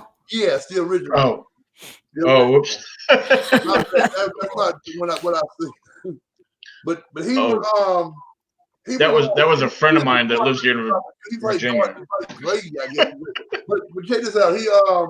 He would dig a hole. He would take a stick and it's called it, dig a hole, probably like this deep, and then cover it up. And he would crap right and just crap, and then he would cover it up with the dirt, put pine straw on top of it, and put the sticks on top of it or rocks on top of it where it crapped at. He did the same thing with the food. He would cover the food up and put rocks and sticks over the top of it. I forgot which is which, but he would do that. And then after he would use the bathroom, he would roll around in the dust. He would, I guess, clean himself. He would roll around in the dirt. Like a dog does. I don't know. He'd roll in the dirt. So So Wow. animal, Nothing like that. animal like When he that. would urinate, he would just sit there and and nothing about it, and just cover it. Now, have you did you see him urinate? Yeah. One time he was sitting up talking to him, and he was standing there looking at the sky. I was like, I forgot what it was. He was something. They weren't a plane or anything. I think it was a bird. I don't know. So we're looking at the sky. We're both looking at the sky about something. And it looked like it was gonna rain or something, I think. And it was real clear. It was lightning and thundering. And he stood there and he just started on the ground, and then he hit his foot and just covered it and cheated over like you see a cat covers this litter box. He just took his foot and covered it up, So he would basically hide his stool, bury his stool, and urinating and just cover everything up. Yeah, covered it all up. Yeah. Wow. He covered his food up too, but I bring him sometimes pies in the containers. He would bury a container and all, and I think it made it kept the food cool. I don't know, or something. There you go. Is this the right image? Yeah, that's it. Except the forehead was hairier, and his hair over the face, but that looked like him. Except the nose was flat, like an ape. That looked like him, and the eyes were darker and bigger. The brow wasn't so big like that. It was more small. The brow was kind of it wasn't a brow like this, like Neanderthal, but the jaw was like. Now you imagine Shaka with the jaw down, bigger mouth, flat nose, and the brow kind of shook out a little bit more, and hair over here. That's what it looked like. That's what he looked like. Wow. Yeah, this is actually someone I went to school with right here. No, I'm just joking. I actually emailed that guy that plays that part at a Comic Con. They had a live on YouTube one time. They had him and Holly and the guy that played Will, and the uncle was up there. I think the sleep stack guy was too. And I emailed him and asked him, I said, where did you get the idea for that? And he said the Pacific Northwest tells about Bigfoot. I'm like, wow. I said, because I seen you, except when I was a little boy, he said, well, be careful who you tell that to, man, because he said people, laugh about that. And I said, well, this is truth. I said, I was wondering where you got that from. And he told me they got that from, I guess, Pacific Northwest Patty. I don't know. That's what he said. Yeah. So now let me ask you this: did you ever see him drink water or anything like that? he would cup it with his hand. He was like this. He would never like a dog drinking. He would. And he would always put it in his hand and like this, like that. Now, did you ever hear him whoop or make some sounds like that? He never did the tree knot thing. He never hit on nothing. No, but when I was outside the garage to see him in the daytime, I'd hear him knocking. And I guess it let me know he was there, but it wouldn't be on wood. It'd be on the metal of the cars. I guess I think it let me know he was in there. And I would see, I would know where to go when he was, he was in the car or whatever. But yeah, he would scream and holler when I was leaving. He would, woo! Real loud. Now, let me ask you this: did he ever follow you home? Very often. Most of the time, it was that noisy, like that. Now, did he ever follow you home, or never followed me home, man. No, I know he never. He never, like I said earlier, he would never leave the junkyard unless a plane was going by or there was noise. Wow. Yeah. Here's a question right here from Geraldine. I almost am embarrassed to read it. I'll let you guys read it.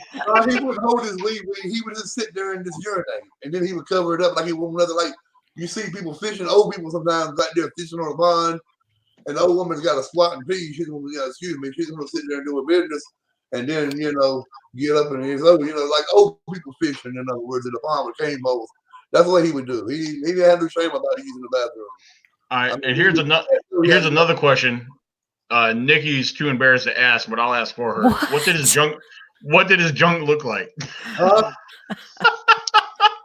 I don't know. I didn't look at it, dude. I don't know.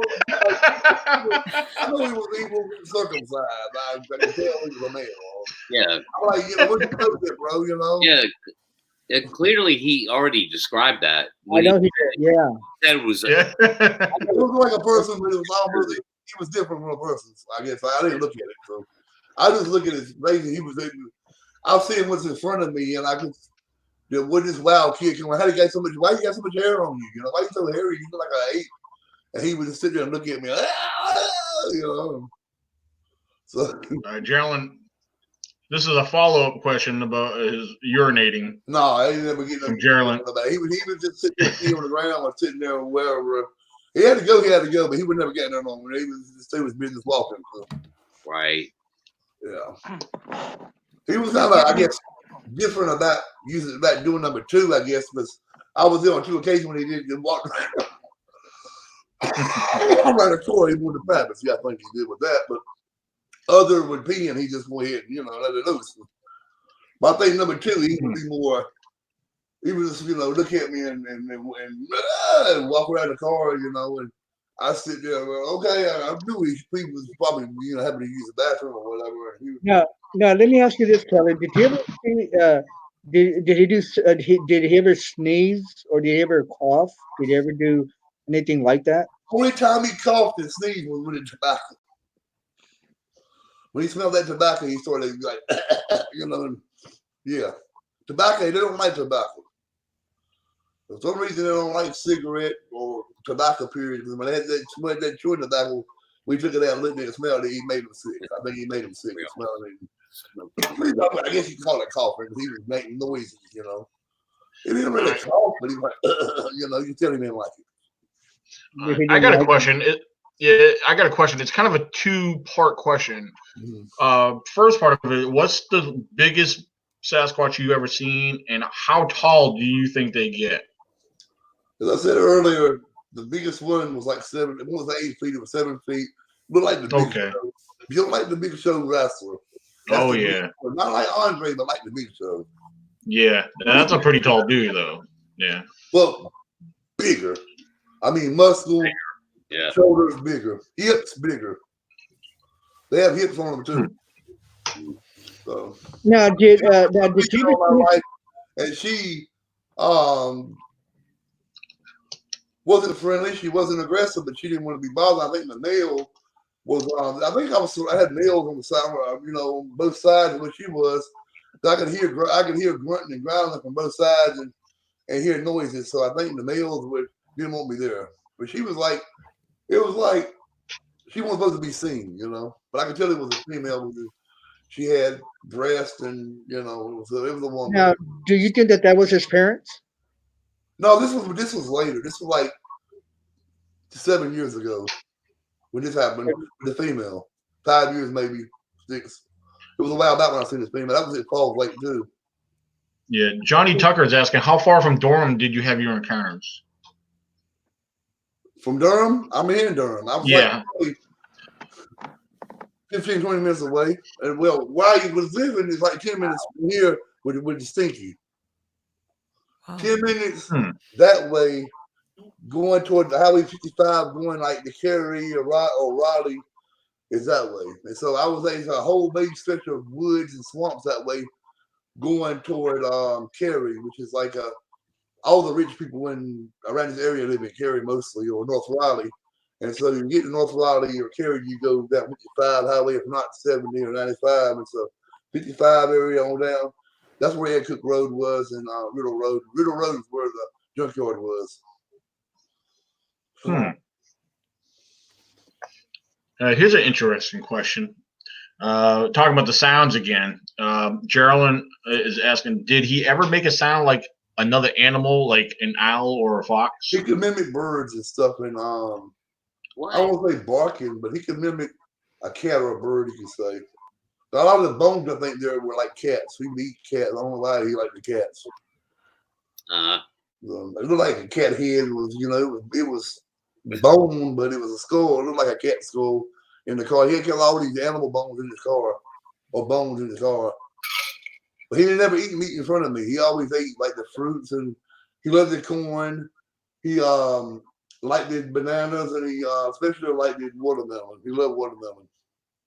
And like honey bun, I said earlier, anything sweet like honey buns or pies, he would just turn to them. Now, did you give him the watermelons, or did he bring it? Did he ever bring any food to you? He would sometimes have ears of corn from around the street, like one of the back streets behind the junkyard. Somebody had some corn growing, and I think he would go out there and pick it late at night. He would be at them at night mostly. Daytime, he would be in a little car sitting in the junkyard scribbling in the dirt or playing with the sticks. Take the sticks and break them all up and bend them and make little, like, you know, like, I don't know, he bend the sticks up and make little toys or whatever he made, whatever they were with them, you know. Mm. That was usually outside where his area was. You see, he takes sometimes the sticks and prop them up against. It wasn't like the X's or nothing, but it was sticks things, you know, and like a little, it looked like some kind of art thing, you know. Now, how big were these sticks? How big were the sticks? Little twigs like that long, you know, little small twigs, no big branches or nothing, just little twigs. He would take them and break them, and he would take all the leaves off of them and take the leaves, of course, put them in his where he's slept in that Continental and throw the car up. But he would take the twigs and just he'd sit there and just break them with the joints, and I don't know, he would just do that. Because only funny thing you say about sticks, real skinny little sticks, is because we were actually down in the certain creek bottom, and we actually found this real tiny little stick, maybe the size of my finger, maybe like around 3-4 feet long. Mm-hmm. They actually drifted over and stuck it within a tree, like around like this, and just had it hanging. And I I think thought, those are it's like signs of path or something. Like I don't know if it's to let the other ones know where they are or remember where they go. But he had a lot of those, like going to the railroad tracks through the woods. There were certain ways we would walk through the woods. I can remember back now. There would be a lot of bent stuff, you know, like that. there'll be a lot of arches. Huh? There'll be a lot of arches, or Yeah, it'd be like sticks slammed between trees like this. 2 trees here, and there'd be like a little branch ran across it, you know. Or either some tree branches hanging against a tree like this, you know. I don't know what it was for, but little, I don't know, symbols. I don't know. I ain't never seen no X's till later in life when I was going to the woods and looking for them. You know, I was looking at fishing when I see them, you know. I won't never look for Bigfoot when I see them. Let me ask you this. What is the weirdest thing that you actually found out there? About Bigfoot? Yes. Or what he made or structure. What was something bizarre? He might have did something. Biscuit bags, cups, newspapers, magazines, plastic bags were all in the car. Like he kept it in the car when he slept and stuff. He kept it in the front. So he basically used that like a nest? Did he use that? Yeah. And I don't know what he would use it for, but and sometimes he would take the paper and just take it and rip it up like this, and just one time I brought some comic books to look at, and he just ripped my comic books on up. You know, it pissed me off, but I didn't tell him that. But he ripped the comic books up and took them up there on top of the car and threw them into the ripped paper in the car. I guess the nest or whatever. I don't know. That's fascinating. Yeah. Old clothes, like old pieces of hats or somebody leaves with shoes. He was always like a toy or something that was his. He would cook like I don't know, collectible. He would take people's clothes that was thrown out the window or whatever. Adam has put them up there too. So he was a Bigfoot hoarder, huh? Yeah, he was a hoarder of people's trash, you could say.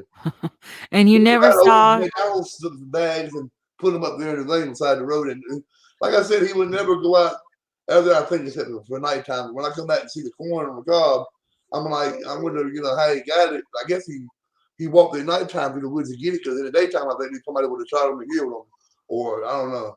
He would have been seen. He didn't like being seen by nobody. And you never saw anything of his parents?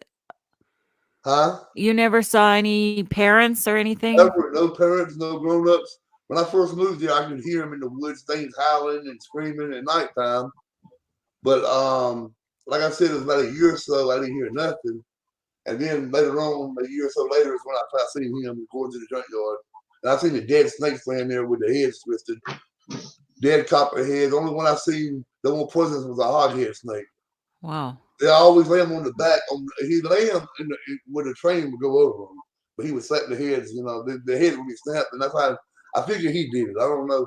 They will always be right outside the junkyard. Right when you go into the little crossover the railroad tracks thing going into the junkyard, where the gate was torn all down, wooden gate, there would be all these dead snakes laying there with their heads twisted. How Now, long was this experience? I mean, when Almost you were a like kid and him. 2 years, I used to go play with him every day. How long? 2 years. Oh my goodness. I was between 9, 10, 11 years old, maybe 3 years. I don't know. My mom used to always let me take a bath when I get home. I'd be stinking, smelling like them, I guess. Uh-huh. We get playing and dead, messing with. You seen a dead deer and you messing with him? I said, no, Mom. I was playing with Stinky. You need to leave Stinky alone. Stinky need to take a bath, Stinky's a Bigfoot, Mama, or he's a wild man. They ain't the same, So Did you ever see him react to another human being other than yourself? only thing he didn't like was G.I. Joes and Tonka toys. Like the little trucks, he would tear them up, and he would take the G.I. Joes and pop the head and break the arms off of them. That's kind of G.I. Joes and Barbie dolls, I take them. I miss my old Tonka toys. He would flip the Barbie dolls, but then he'd break them up. But so you never witnessed him in see another human being and react to that. Never ever that. Never. My dog, I had a dog that was half German Shepherd and half a little Shane. I had a little boy who got the next one. They killed him, poisoned my dog. I had during the time I was living at home before they put me in the mental institution for 6 months, I think it was, when that happened. Actually had shock treatment because of that too. They gave me shock treatment to make me, told me I should just forget about it, but it didn't work. But the dog wouldn't even follow me down there. The dog would stay, wouldn't even go down there. My dog walked with me everywhere. Walked me to the high school, 5 miles to go fishing pond, but to go down to the junkyard, my dog would never go with me down. I don't know why, but he just stayed away from that junkyard. Those animals wouldn't be in it. Them were those dogs. The only thing you see around there occasionally is a cat running loose, and I see a cat running, and then the next day the cat would be gone. I didn't see the cat no more, so I think he ate the cats. Oh my God. So. Cats are yummy. If it had been a grown Bigfoot, I think I would have got my head ripped off and my legs, my arms ripped up, I'd be probably dead or something. But being a kid like I was, it's just, I made friends with them, and I was, I think more or less living in a fantasy world as a kid. I didn't have no friends. I was abused by my peers and stuff.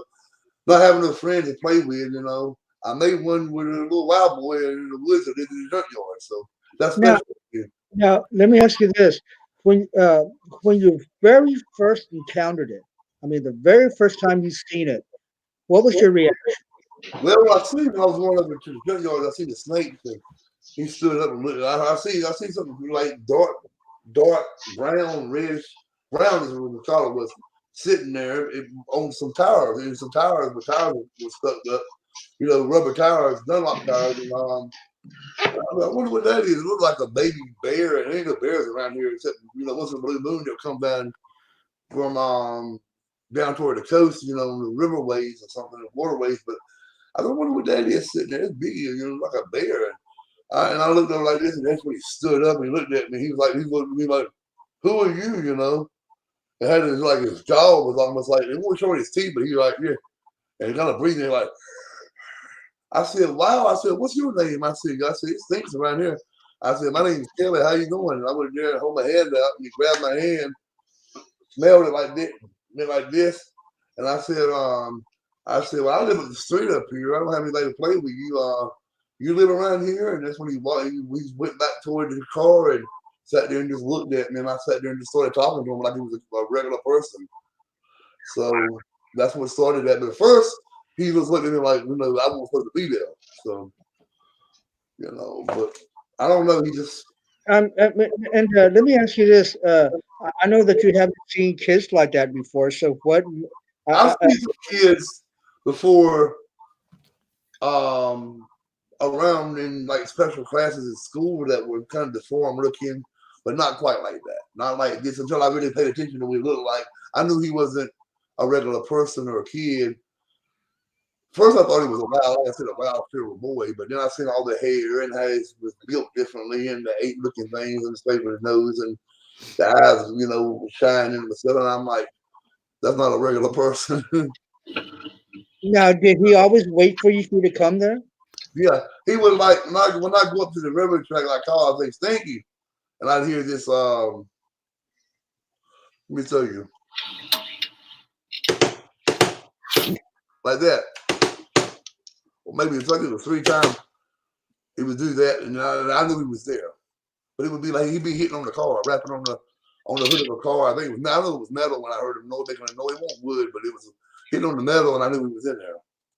I said, why don't you ever come out in them cars, you know, come out play out here? And he was like, you know. And finally, after, I guess, a year, we started being able to understand each other, I guess, from, I don't know, he started understanding me and I could understand him in a way, you know. It's like, one time it was cold in December and he'd be in that little fire with, I think it was the wood, you know, and it was going like this together with it, and be like this, and they doing it with the pine straw and the dry grass, and then later when they got a little flame to it, he put the little wood stick up there. It's like he could read my mind. I was cold. We could understand each other, but it wasn't like in English words or like, you know. It's like a cat letting you know if the cat's hungry, the cat needs a litter box change, the cat wants you to, you know, say home. You know, you say, like, hey, Thomas, my cat be bothering over his head. I'm like, I'm getting ready to leave, dude. Wow, he's a professor, you know. It ain't English, but the cat let me know things, you know, like a dog. Kelly, let me ask you this. The fire thing really fascinates me. The fire really fascinates me. I don't know what kind of wood it was, but he would take I know how to make fire, and I know how to make fire with sticks and everything like that. I don't. How did he have a certain technique that he actually did to start this fire? Huh? Did he have a certain technique? Did he rub the sticks together? He did like this, yeah. He rubbed it, like this or like this, yeah.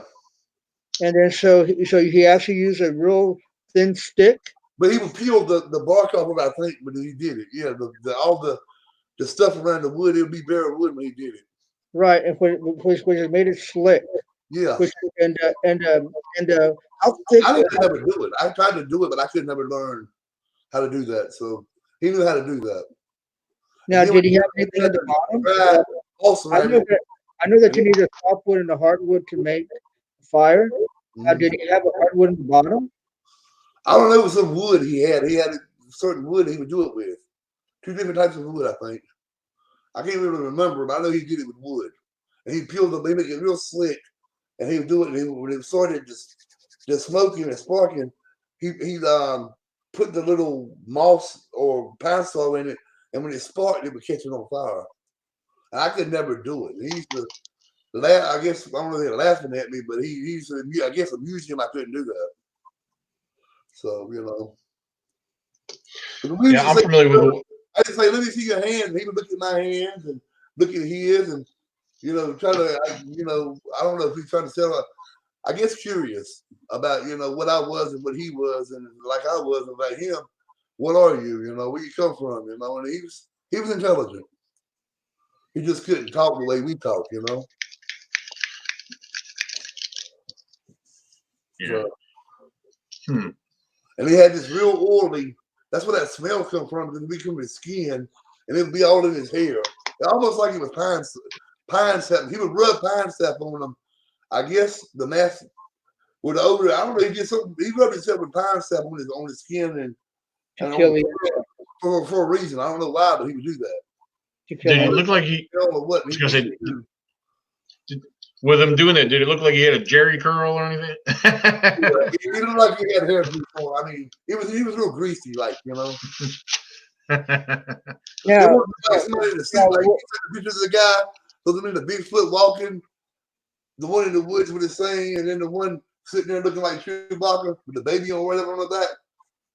It won't greasy and matter. It won't like a, you know, the outside. It won't what I seen. The hair wasn't like that. I can tell. When I can tell them pictures like that, it's because Bigfoot hair doesn't look like all fine and how do I put it, meticulous like it is in those videos. People in suits and stuff. You can tell and Bigfoot doesn't have a way to use shampoo on his hair and all that, you know. The closest thing I seen to a Bigfoot picture that was real to me was this guy in the woods and snow all in the trees, and you see this thing all matted up hair over his face, looking for me between the trees, and it was. I forgot what it was, but it was somewhere where it was real icy and snow in the trees, and the guy was scared. He eventually left, but it was dark, and the hair was coming over his face like that. And the thing was between the trees and the snow. That's the closest I've seen on the video. It looks like that, or close, or the Patty video, and the one with the guy. And then also there's a steel up there somewhere. They took it down, I think, but it was one of it looked like an ape with one eye that was like messed up, looking up at the trail cam on a deer stand. Would you describe the hair more looking like this one? The lips didn't look like that. The teeth weren't like that, but yeah, it was like his hair, but the hair was over the whole face. Yeah, this is the Bigfoot.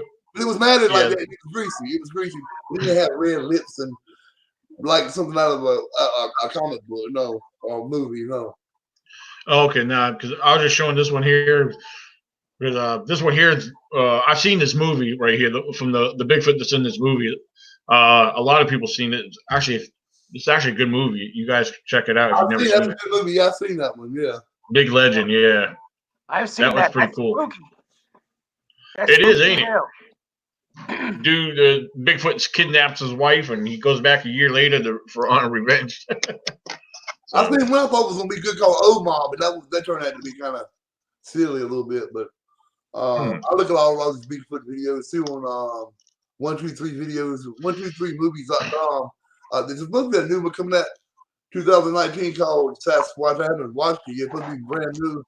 Also, one I watched the other day was one with that guy that played Sam Neill. What's his name? Is the man who killed Hitler in Bigfoot. That was pretty good, but it was kind of silly at the end. But I liked that at the first of it in the movie, but toward the end it was kind of silly. But that was a pretty good one. Started out the man who killed Hitler in Bigfoot.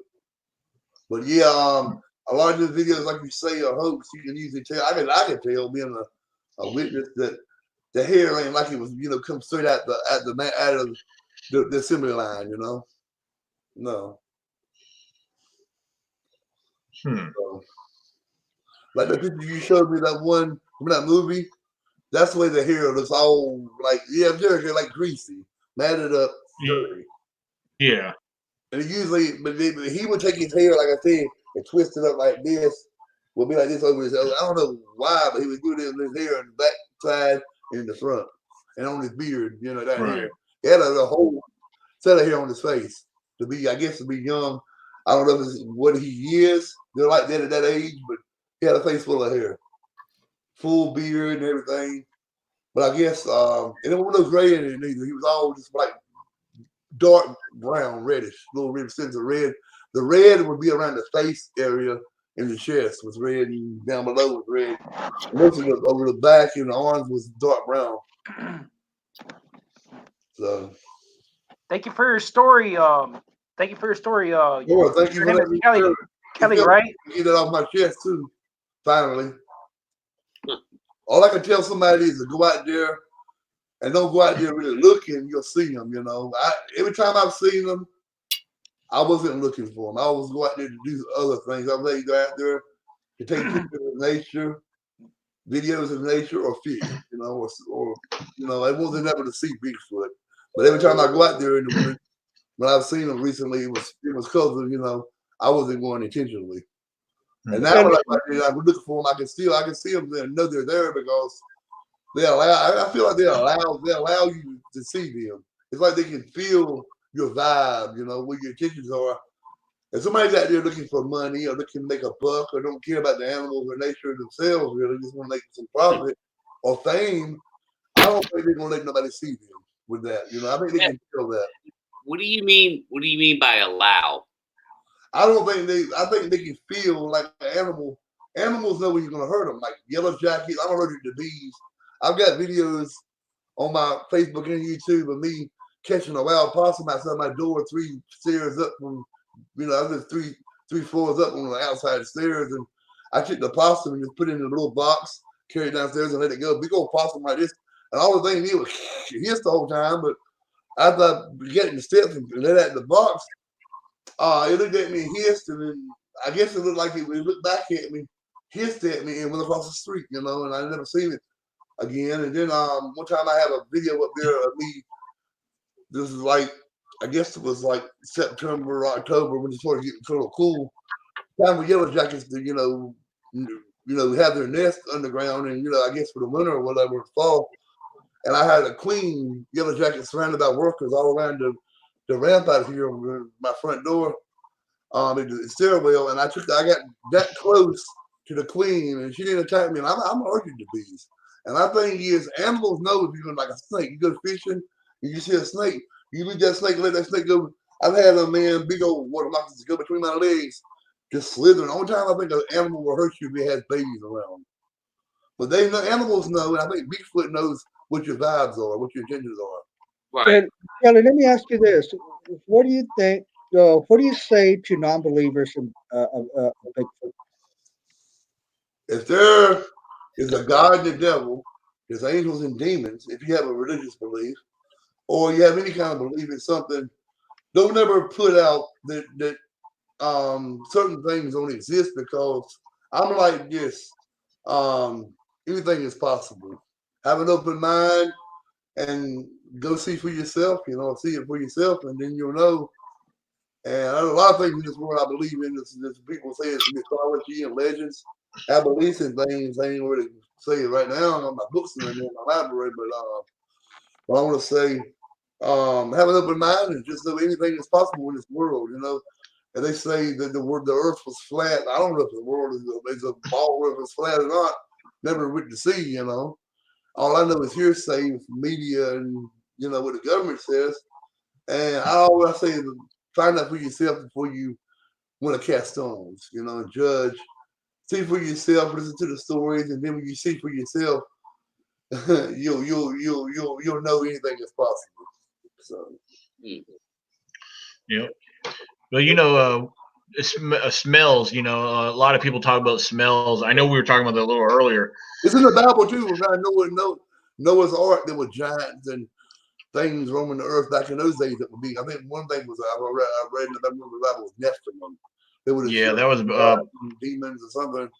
And I know if it's in the Bible about that stuff in these different world texts, like the Bhagavad Gita and Hindu teaches about giants, hairy giants.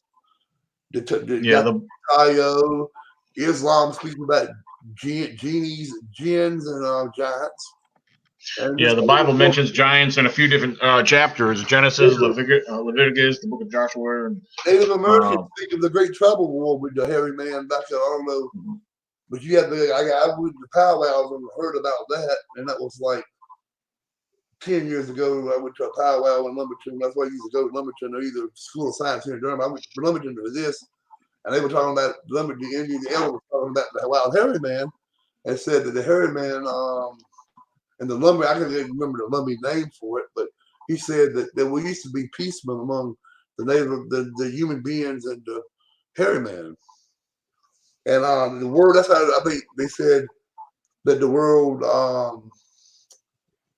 how something was created because there was a hairy giant or something. And this is like Inuit, I think, Alaskan Native American Eskimo religion fable, where the giant failed and made something when he failed and went in the lake or the Bering Sea or something. And it's all in these ancient religions. Like, why not it be real, We're raised up to believe certain things and have, our belief systems and our cultures. And at the base of these cultures, way back, they speak of these things. Yeah. And these legends have been going down for so many hundreds and thousands of years. And Native American Indians did, we basically had a respect for each other. Yeah. We didn't mess with them; they didn't mess with us. And there's sometimes also too that we left them offerings, and sometimes they left us gifts. So there now, there's very little Native American people still around, who follow these old traditions and stuff. My granddaddy was a Cherokee elder. Cherokee, he was a Powhatan Cherokee elder and a shaman, and he's used to tell me all these things about the story of all these gods and goddesses and I like coyotes and the crows being tricksters and spirit messengers and all these tales and things. And he used to know that homemade medicines and things that would cure things. He knew all of that, and they would like tell me everything in the world. And according to him, the rocks have life, the air has everything in the world has living. And that's what the Native Americans respected the land. They respected everything in the land.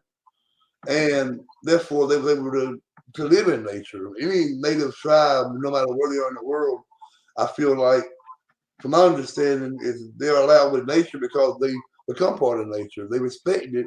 And if people respected nature more and respected these things more and other things as well, I think, it wouldn't be the division it is between and the feeling between Bigfoot. I think Bigfoot don't like man more than man don't like Bigfoot. The man goes inside the Bigfoot home, tears it down, burns the woods down, kills the animals, slaughters them.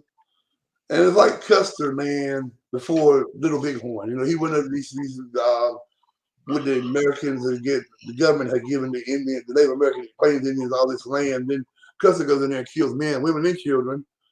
And that results in Little Bighorn when they get Custer, they take him.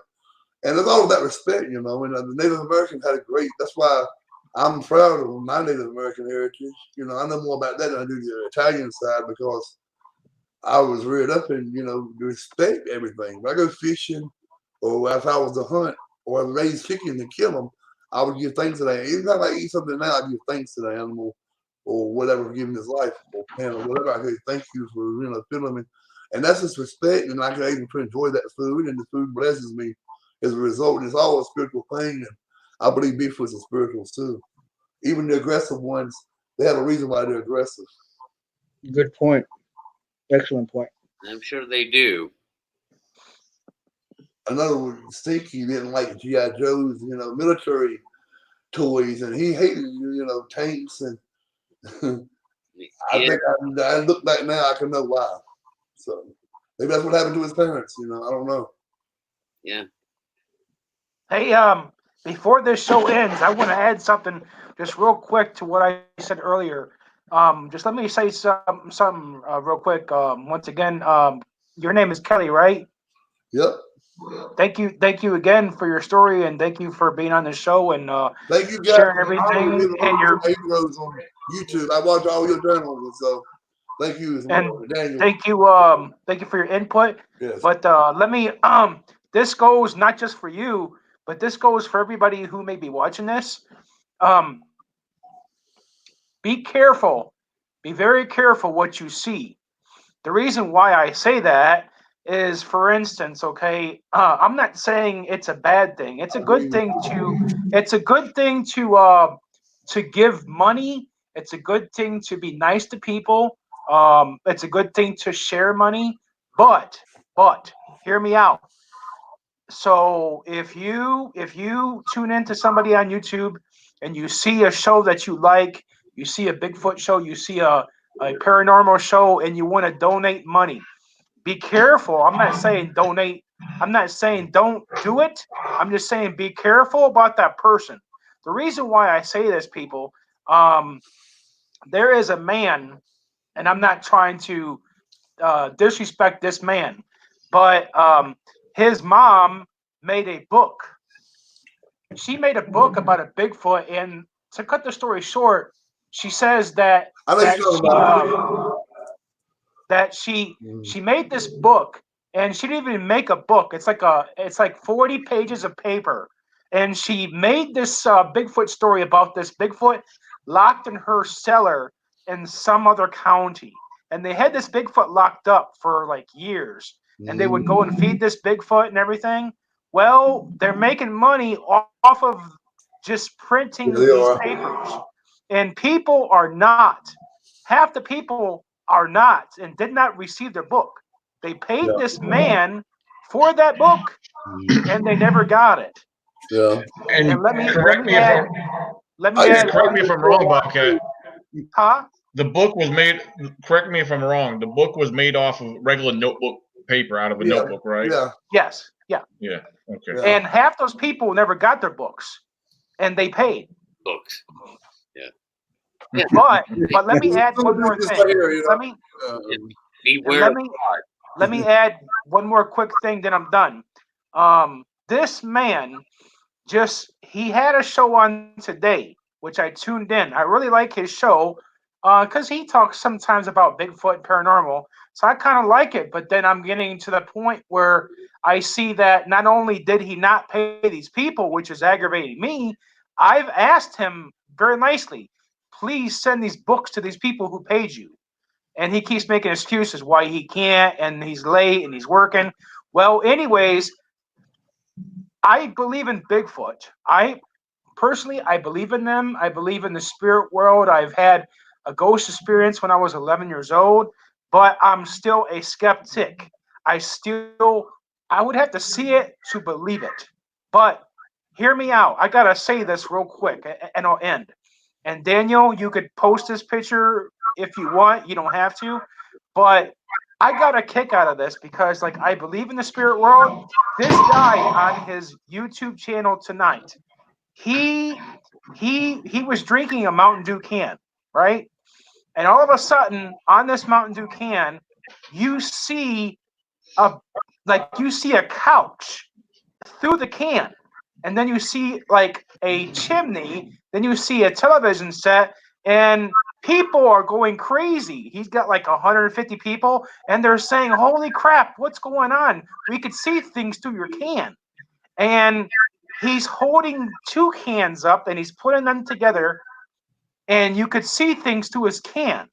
So me being skeptical, two people donated $35 to him because they already said, you got some paranormal going on there. You could see some other dimension.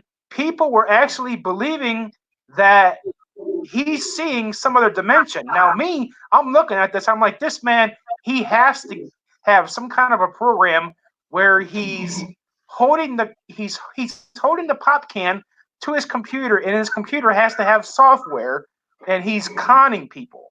I'm just saying, people be careful. That's all I'm saying, because I mean, you look at the can, and why would you think that a can give you another view into some other dimension? That's Well, you know, one thing I know, you presented this information to me earlier, Bobcat, and I got to thinking a little bit about it. Well, on YouTube, depending on what platform you're using, there are tools on there where you could do things that look like you mentioned something about the green screen effect. I wouldn't say what that was. I wouldn't say that was a green screen effect. That's something that's only behind you. But there is other. I don't know the proper names for them, but there's different things you could do to take an image and put it on something while showing things. For example, anybody who's familiar with the TikTok app, you could do that on TikTok. There's videos you can post on there and do certain tricks and graphics and crazy stuff, you know. So yeah, there's apps that you could download on your cell phone too.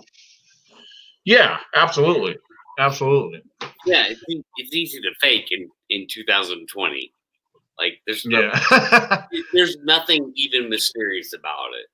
Like, yeah, our technology is pretty advanced. And let me interrupt you. Just let me add one more thing. And then he goes on. He actually held up a part of a deer skull.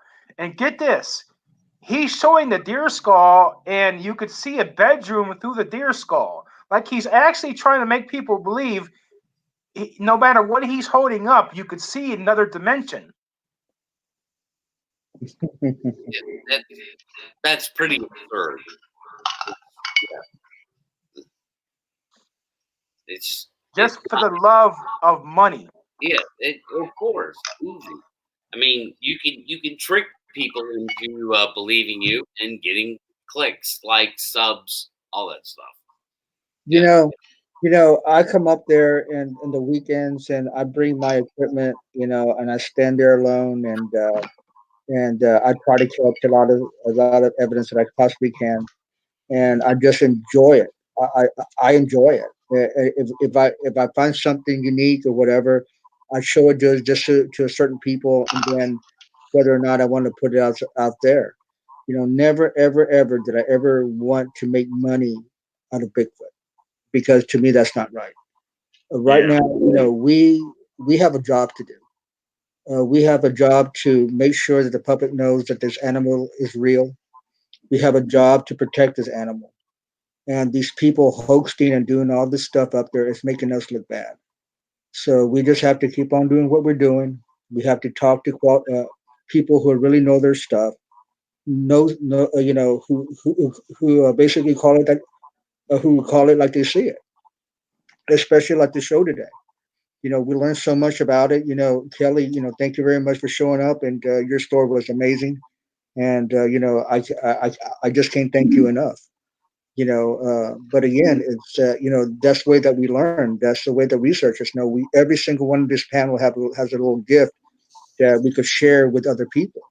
That's the way that we about. So I used to be in tune with that channel y'all were talking about, and I started seeing, the thing you were showing with the can and the thing that wanted with the skull, and I'm like, yeah. And then asking for money. I would never ask for money. I don't care if I get any likes or what to show people, mostly recovery, to keep people from being depressed and suicidal. Let them know, don't kill yourself. There's more of a life out there. I'm a 50-year-old mama's boy living off Social Security and food stamps, just getting out in the world, being an independent man as I should. I will never talk, don't even know how to drive. Happy with you can be too, and so and do something with your life. And so even going back to school and get my GED in college and support specialist and past facilitator as I am at Wellness City Recovery Innovation. I'm gonna put that up there. We here in Durham, people with going through recovery, whether it's mental health or abuse or narcotics or substance abuse or alcoholism. We help people like that, even people with down with HIV or whatever thing, that's what my job is. And I would never ask for money, man. I don't care if somebody likes it, dislikes my stuff. Just watch it if it helps you. That's what I had time at Walmart saying, hey, Mr. Soul Man, could you sign my book bag or this piece of paper? I'm like, why? Why'd you put the kids up the doing out there? No, mom and the mother would be there. Like, my kids really enjoy your YouTube channel. So then I'm like, oh, I got to be more kid conscious, who watches my children watching my show because I can't do certain things and the shirt off and all that. That's why I'm not doing that no more. And things I was doing, implicating abuse, substance abuse, making a joke of myself. When I was, down a road, a hard, dark road one time, and it gives me joy to be some kid to tell me, or somebody tell me, you can stop me. And I had a little girl one time. She had like Joan Jett. She was. No, he froze up. For being different, and I watched that video stopped her from getting her mama's 45 and blowing her head off, and that was good. And I'm asking for no money, and she's like, mama was like, you need anything out of here? Walmart. I'm like, no, I'm good. I'm here just, with my, get my phone going, and I don't need no money or nothing like that. They would tell me, you should do a PayPal. I would never do that because, I would never try to, money is hard to come by. You can work and make money and you have a profession. But there's, like you said, people out there hosting for money and they happy with themselves, lower security, all these different psychological things. I can tell you, why they're like that. But that's beyond the point. They're fooling people and making people like you guys look bad. And I seen him and Tracy Arnold and BIGFOOT Odyssey. I was like, wow, now I'm not the only one, and I started talking corresponding with Daniel and watching you other guys and ladies shows and stuff up there. And there's a couple of them I watched for comedy. And there's the other ones I watch like you guys for information and things that's relevant and serious about it. All jokes aside, seriousness about it. And it's good to be able to separate the two, but I would never, like I have bought this shirt right here from Daniel because I supported, the ECBRO. You guys, every one of you guys up here doing it. Like I said, it's an honor to be here. And you guys are all my heroes, out there with things that I like, I'm interested in and always have been. And it's good to know I'm not the only one, and I get to present my stories and stuff as well as hear you guys' stories. And actually, like I said, I'm not an expert, in it all. I just have my experiences I go by, and hearing other people's experience and be able to tell the hosters from the people that don't host, And like I said, the hoaxers to Yeah, me is not common. true. You tell. But they do make people look bad, you know. Yeah, there's yeah, I want to make mention. There's a lot that we did not get to cover tonight. I think I haven't done this in a while, but I may go live again tomorrow night, probably around the same time. So because I know there's a few other topics I want to discuss. Bobcat Wong, I know if you want to come back on, because I know you were trying to throw it in there as much as you can, but we could actually discuss that a little bit more, over a few things, among other things too. Because I got stuff written down. I didn't even get to make mention of nothing major, but things that I think that would open up into a pretty good discussion. Well, while we're all still on here, if you guys are willing to hang on a little while longer, I wanted to get Pat to talk and discuss briefly about what Pat. You said you were going to you're coming up to do a demo, right? A thermal drone demonstration, correct?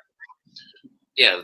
Yes, that's correct. Yeah, if you don't mind, if you could kind of fill in or discuss a little bit about that, what you plan on doing, because drones are pretty popular, and as far as I know on a few documentaries, and people use drones during the day and this and that, for various things. Just a little bit of do with Bigfoot. But I wonder if you'd like to share with everybody and the listeners what to expect and why you feel that this should be a useful tool. Okay.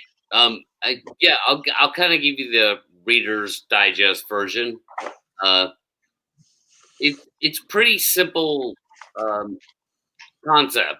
Is that if you put a thermal drone in the air and that can cover a 4 to 6 square mile area, you're gonna get results. There's just no way that these things, I say these things, but the species can't evade that in the wintertime when the canopy is down. So Right. Yeah, so it's not, in the summer the canopy is up, it's thick, you can't see through it with thermal, but in the wintertime you can. So it's pretty simple. You put a thermal drone in the air, you take it, across a huge area in a systematic way, and eventually, if you do that enough, you'll find one. And my whole aspect of trying to do that involves finding them in areas where people are not. So I'm trying to find them where people aren't, because I want to see what they're doing when people are not around. Because all we know about these things are, obviously from encounters where people are engaged with them. So yeah, that's basically it. It's like get up in the air and cover a lot of territory. Look at them, find them, observe them. Because if you find one, you can just sit there and watch it for as long as your battery will let you. So it might be 5 minutes, might be 10 minutes, it might be 40 minutes. And that's, 10,000 times better than the Patterson-Gimlin footage. Yeah, because you mentioned, if I'm not mistaken, that because we talked about this when I was on your podcast. A lot of drones, they usually have that maybe up to a 10, maybe 20-minute max. Most of them. Now, you mentioned about the 40-minute ones. That's a little bit more, I guess, more of an advanced drone. Is that the kind you have that could go up to 40 minutes? Correct. That's kind that it's coming out this spring in March. It's going to hit. Okay. Yeah, it's not out yet, but it's going to hit the shelves this spring in March. It's the Autel Evo 2 Dual. Yeah, I actually, let me see if I can. It's probably not in my phone, but I made a post in the event page about that with that image that you sent me, because I took screenshots and cropped them from the YouTube video you sent me of the demonstration there. at the convention. That was pretty cool. So Yeah. So yeah. it will record clear quality imagery in 8K footage That's awesome. of FLIR quality. So it's very it's going to be like high pixelation. Like there's not going to be any blob squatch. I mean, if there's an 8-foot tall monkey man walking around the woods and you capture this thing, you're going to know that that's what it is. There's no doubt about it, man. Absolutely. Yeah. Yeah. That's going to be awesome. The other thing, too, I was thinking, too, since you're bringing a drone to the convention there in June, maybe you could use it to get some aerial footage of the crowd and everything, too. That way we could maybe share that later on, you know. That would be pretty cool. Of course. We do all kinds of cool stuff with that. Yeah. Yeah. Definitely. But as far as like the technology, I just can't say it enough. It's like boots on the ground doesn't work. And I know a lot of people get mad at me about that. It doesn't work. These things they know when you're around. They're climbing on trees, doing lookouts. I mean, they know when we're around. But if you fly a drone over them from 2 miles away, they don't know nothing about that. Right. Anything. I'm over here, like they don't know. And so it's just kind of like, it's sort of a no-brainer. I'm not sure why people aren't more receptive to the idea. Like I really thought they'd be more receptive, but I haven't had that kind of reception. But yeah, I mean, it's a no-brainer. Put a thermal drone in the air in the winter when the canopy is down, and go look for them. And if you find one, man, you're gonna get the most amazing footage you've ever seen in your life. That like the PG footage times 10. And Right. And I encourage other people to do it too. It's not about me, I encourage others to do it as well. Yeah, in my area, we have a lot of oak trees. The oak trees, you'll always have their trees all year round. And then, so what? A lot of stories that we actually heard was having sightings where actually people have been building a fence when they actually have been using pile drivers to pile down the steel post. And they've actually had encounters where something actually walked up and actually was curious and just actually saw them for a moment, and then took back off. And again, it's so. And if we're going to have like something like that, it's going to be so difficult to get the footage of it because these oak trees are always filled up with all these leaves up there. I guess everything depends upon where your terrain's at. Yeah, it depends on the canopy. So where I live in North Georgia, the canopy drops. So, wow. Yeah, I mean, you can see straight through it. And oh yes, same here in Virginia during the certain seasons. I mean, you can see right through it. Up and down the coast. Really? Yeah. Wow. So up and down the whole entire Appalachia mountain chain, the canopy completely drops. You can see straight through it at night.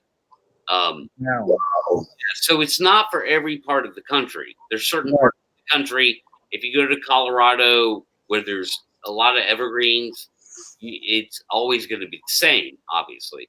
But in the huge part of the country, especially the southeast up into the whole entire northeast, where you have these hardwoods that drop their canopies, you can see straight to you can see a bunny rabbit.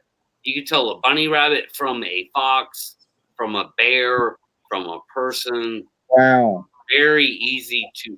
Yeah, we use these drones for search and rescue down here.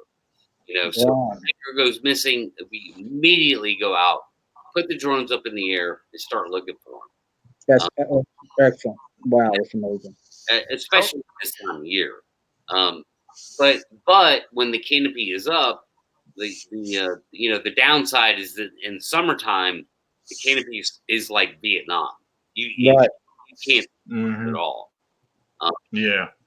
So you get a good 4 to 5 months of being able to peer through the trees. And it's kind of a no-brainer. It's like you can cover territory systematically, and if they're out there, you're gonna find them. And I always say, hey, if I do it for 2 or 3 seasons and I can't find them, they're not there. They manifest themselves around people. Another thing I thought about too. Yeah, another thing I thought about too is like, especially when everything's grown in, it looks like a green blanket, a coating on the ground or the earth or whatever. But then again, here in a lot of parts of Virginia, if you're on a high level, you overlook and you get a good view of certain mountains and the ridge lines around here. There's open bare spots too, like where they've done patches of logging. There's a lot of logging that happens here in Virginia. It's actually becoming a big thing here on the coast. But those kind of areas, I find myself, if I have the ability, depends how far they are. I love looking into those areas, even if I'm getting a view of it while I'm driving by. Because like you said, you can't see through the canopy, but anything that's exposed, you never know, because Bigfoot, those open spots are out in the middle of the vast forest.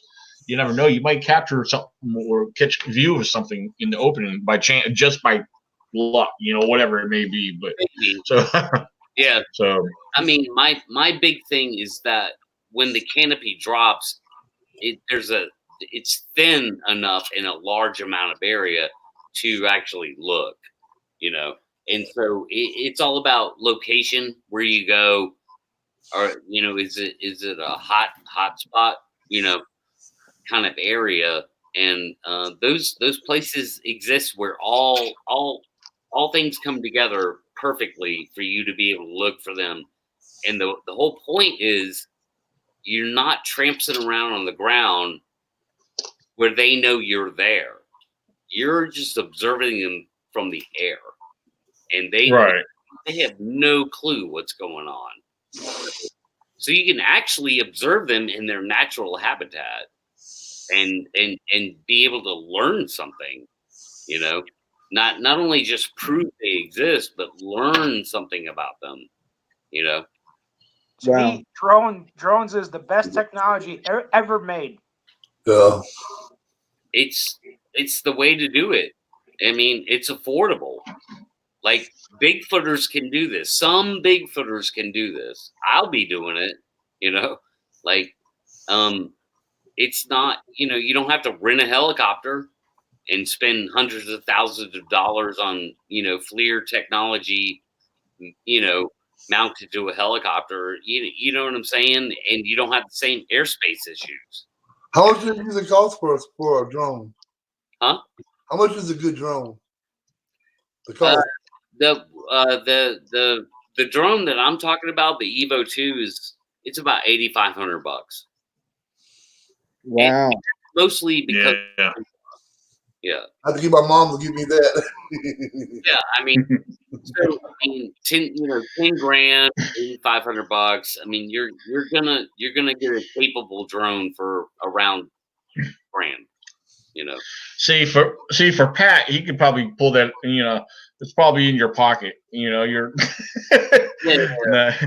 your former TV personnel star or whatever.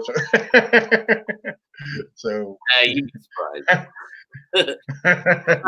Hey, actually, speaking of that, I was going to make mention of that, unless you don't want me to. You can. Okay. Yeah. For those who don't know, I didn't know this, but Pat shared this information with me after we went live. After we got done our podcast, we talked off air. But Pat was part of The Walking Dead for a couple series, seasons or episodes or something. 3. Yeah, I did 3 on The Walking Dead. Yeah. Mm-hmm. Wow. 3. Okay. Yeah.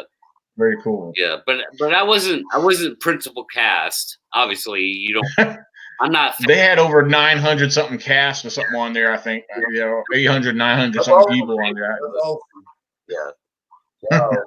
and I spent 20 years in the entertainment industry as well, like mostly in music, but I did do 3 seasons on television for The Walking Dead. So yeah, I have a lot of experience in this stuff. What happened to your character? Were you a zombie or did you get killed by a zombie? Yeah, I never watched the Walking Dead series, so I don't know. I did. I'm a big fan. I was a what you would call a walker. Oh, okay. Yeah. I actually got killed about 100 times. Oh, wow. Man. Yeah, it was really fun. I had a lot of stories, obviously, but yeah, it was really cool to be a part of a big, huge production like that. Which is why, like, when the when the Expedition Bigfoot television show was about to come out, and when it did finally hit the air, because of my television background, I called bullshit on it. I said, this is bullshit. Like, this is all bullshit. It's complete. There's nothing real about this. And turned out I was right. Somebody else did the work and figured it out. And that TV show was, 100% fake. But I knew it, man, because I've been in television. I'm like, it's so obvious, Wow. You'll have to get your when you come up to the event. You'll have to get and put some makeup on and come in character. get all the Walking Dead walk up onto the scene and freak everybody out. I don't care about that, man. It's fun. Hey, all the stuff I did in music was like actually similar.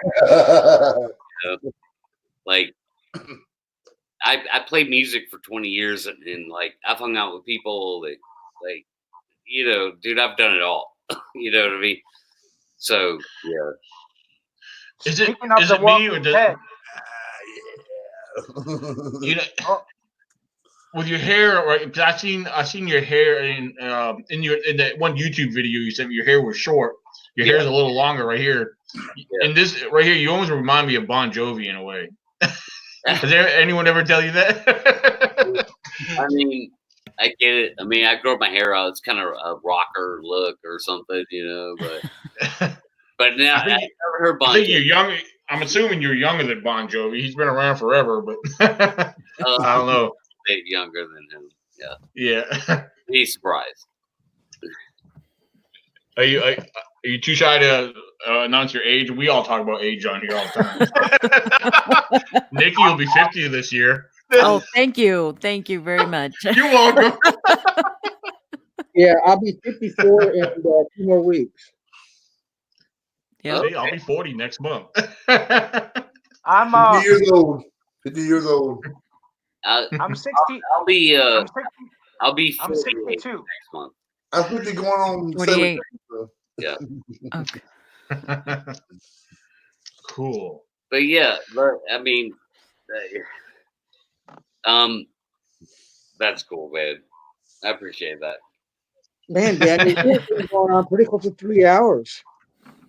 I know it's been a while. Oh Every my once in a God. while, we do it. Wow. Yeah, we do a 3-hour episode here. Yeah, no, You know what? We look at the number of viewers. We've been holding this steady number between it's about 25 total right now.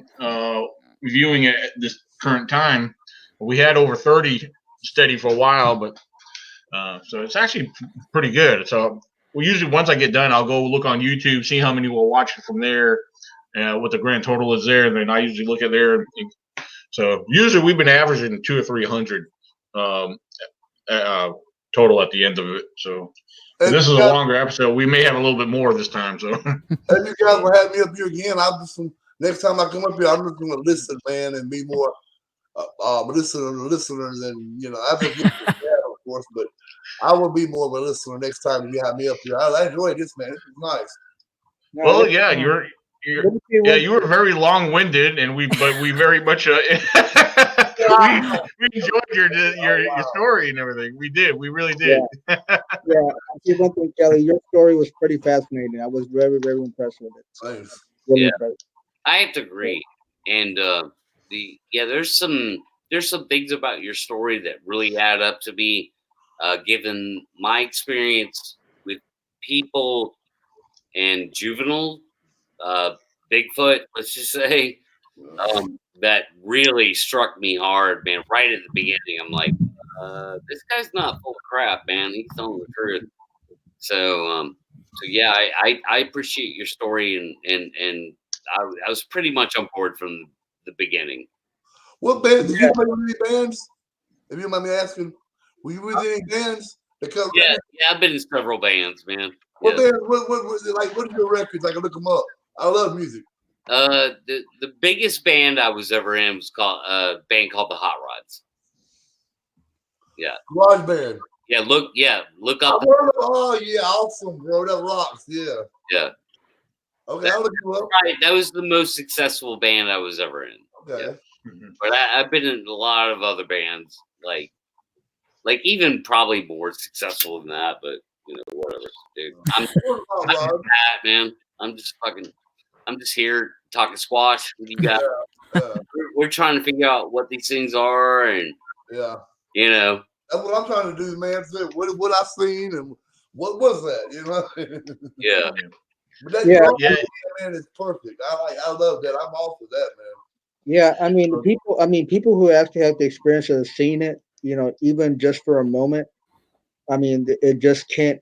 I mean, you just can't erase it. You can't get an eraser and just scratch everything out, because the thing is basically engraved in your head, and then you just can't get it out of your mind, and it's totally fascinating. Like, what did I see? I mean, we all grew up learning about monsters, but then we're told they're not real. And then some person goes out in the woods, they're like a 45-year-old hunter, and sees one of these things, and is like, their whole world is completely shaken. Mm-hmm. And I mean, why? Really, why is that? Why in the world is that? How come we don't know what's going on? And I'm not even talking about the government or anything. It just seems to be that human beings are kind of ignorant. They're just ignorant of the species or whatever they are. Yeah. See what I noticed about it here is that nobody talked about it. Nobody talked about it. Nobody talked about seeing it. Nobody's talked about hearing it, or nothing. And then a few years ago when I actually saw mine, and then I started making a little group here and there, and then had meetings here and there, and then people came up and blah blah blah, and then started writing stuff started coming out of the paper and everything. And the more it was advertised, and the more stories have been told about it, and more stories started coming out of it. More stories started coming out of it. Now I'm getting stories from the oil field workers are starting seeing it. Now they're starting to report it, seeing it in different towns. And this year have been the most sightings that I've ever heard in a year, because more people are talking about it. And then so the more that we talk about it, the more, I would stop at Walmart and they would tell me their stories. I could be in an HEB, and some old lady come over and telling me their stories, and stuff from 1962, stuff from like in the 50s, 70s, 80s.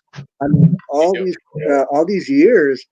And then all I needed to know was the time, place, and it was a spring, summer, or fall.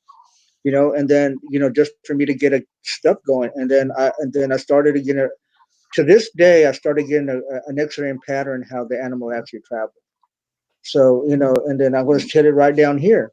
South Texas has a lot of pipelines, and also a lot of power lines as well, and they use those for highways. And then so right now, over, so we're not feeding any more deer.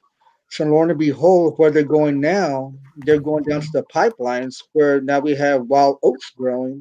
And lo and behold, every time when I go home, like around 5:30 in the afternoon, I looked in every single sendero, every single pipeline. There are some deer, like 5, 6, 7, 8 deer there, and then it was a perfect opportunity for them, for Bigfoot to come and eat than these pipelines. And then I have stories where actually people, even last month, actually saw one by a pipeline as they were driving at night. You have all this stuff, but the thing is, again, what pipeline are they going to be at this time? Yeah. So, well, it's like here in Virginia with the company I work for. We deliver to a lot of construction sites, excavators, so et cetera, et cetera.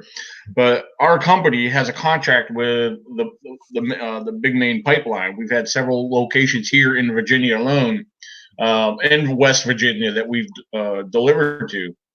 But one particular area here in Virginia that I've been to, it's where they actually were working and where they cleared a big portion of the forest. This area here, I mean, you could stand there in the middle of where they excavated the land, and you got all the woods surrounding you.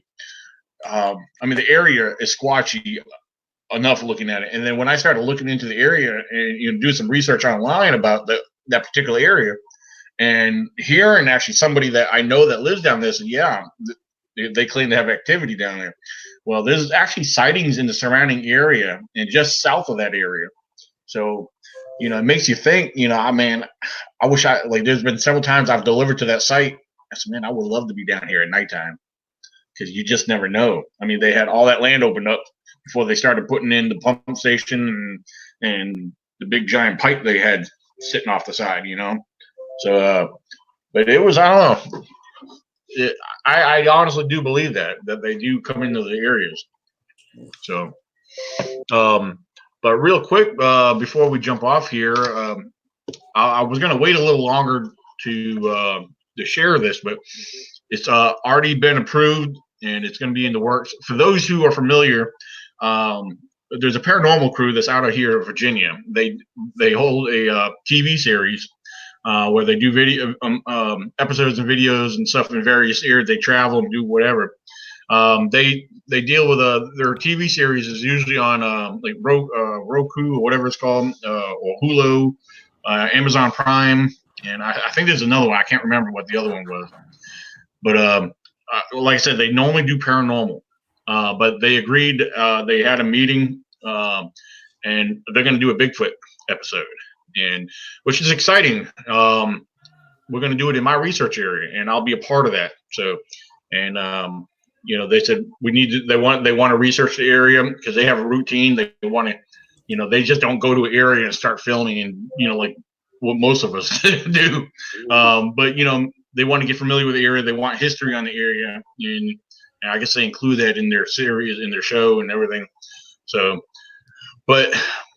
It's going to take place this year. Hope maybe in the upcoming months. I'm not really sure how it works with them, but as I was told, relayed, they said this could turn into something big because they're all actually excited that they're going to be doing this. So, but the Twisted Realm, for those who are coming to the Virginia Bigfoot Conference, we'll have a chance to meet them. They will be there, set up and everything. So. So yeah, to me that's exciting news. But they're gonna, like I said, they're gonna jump into Bigfoot. So yeah. So absolutely. Hey, before we end, you want to see some magic? Oh Lord. Let's see if I can do this. Let's see. Wait. Let's see if I can do this. Wait. Hold on. We can't see. Wait. Hold on. Wait, Daniel. I'm touching you. Wait. Nope. Can't do it. Wait. There we go. There you go. Oh, okay. Bobcat. Not Bobcat. Wait, extend your hand up again. Notice the shade. Notice the shade of the hand color. Oh God. Wow, the tips of your fingers are awful tan. Man, Bobcat, you're white. Hey, I am 20%. No, a matter of fact, when I got my blood test, I am 100% European. Wow. Oh, yeah. 100% European and 18% Scandinavian. Well, I was thinking more. Like 100% nut.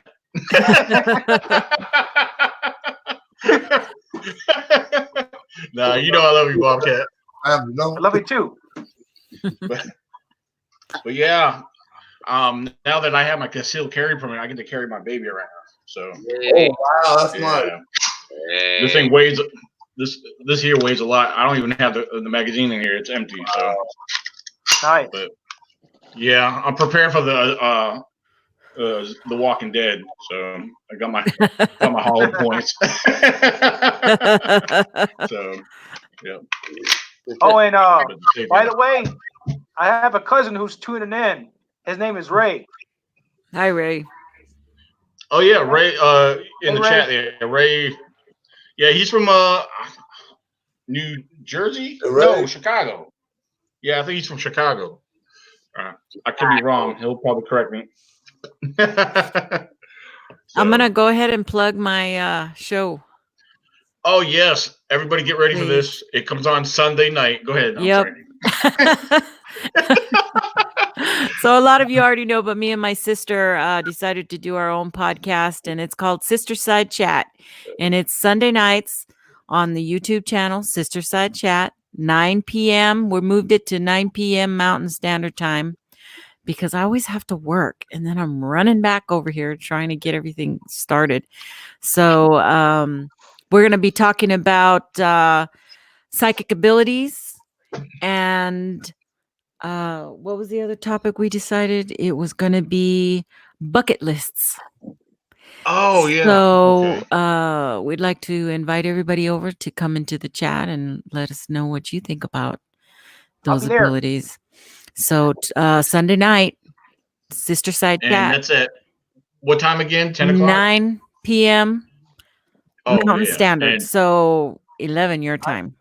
I want to jump out of an airplane. Yeah, we want to hear that. We want to hear what your bucket lists are. I have like 3 bucket lists. One is concerts, a concert bucket list. One is a travel bucket list, and the other one is just experiences. Yeah, well, you're covering a part of your bucket list. Oh hell yeah! My concert list is coming down. It's really. I've seen some really great shows this last couple of years. I was Kiss.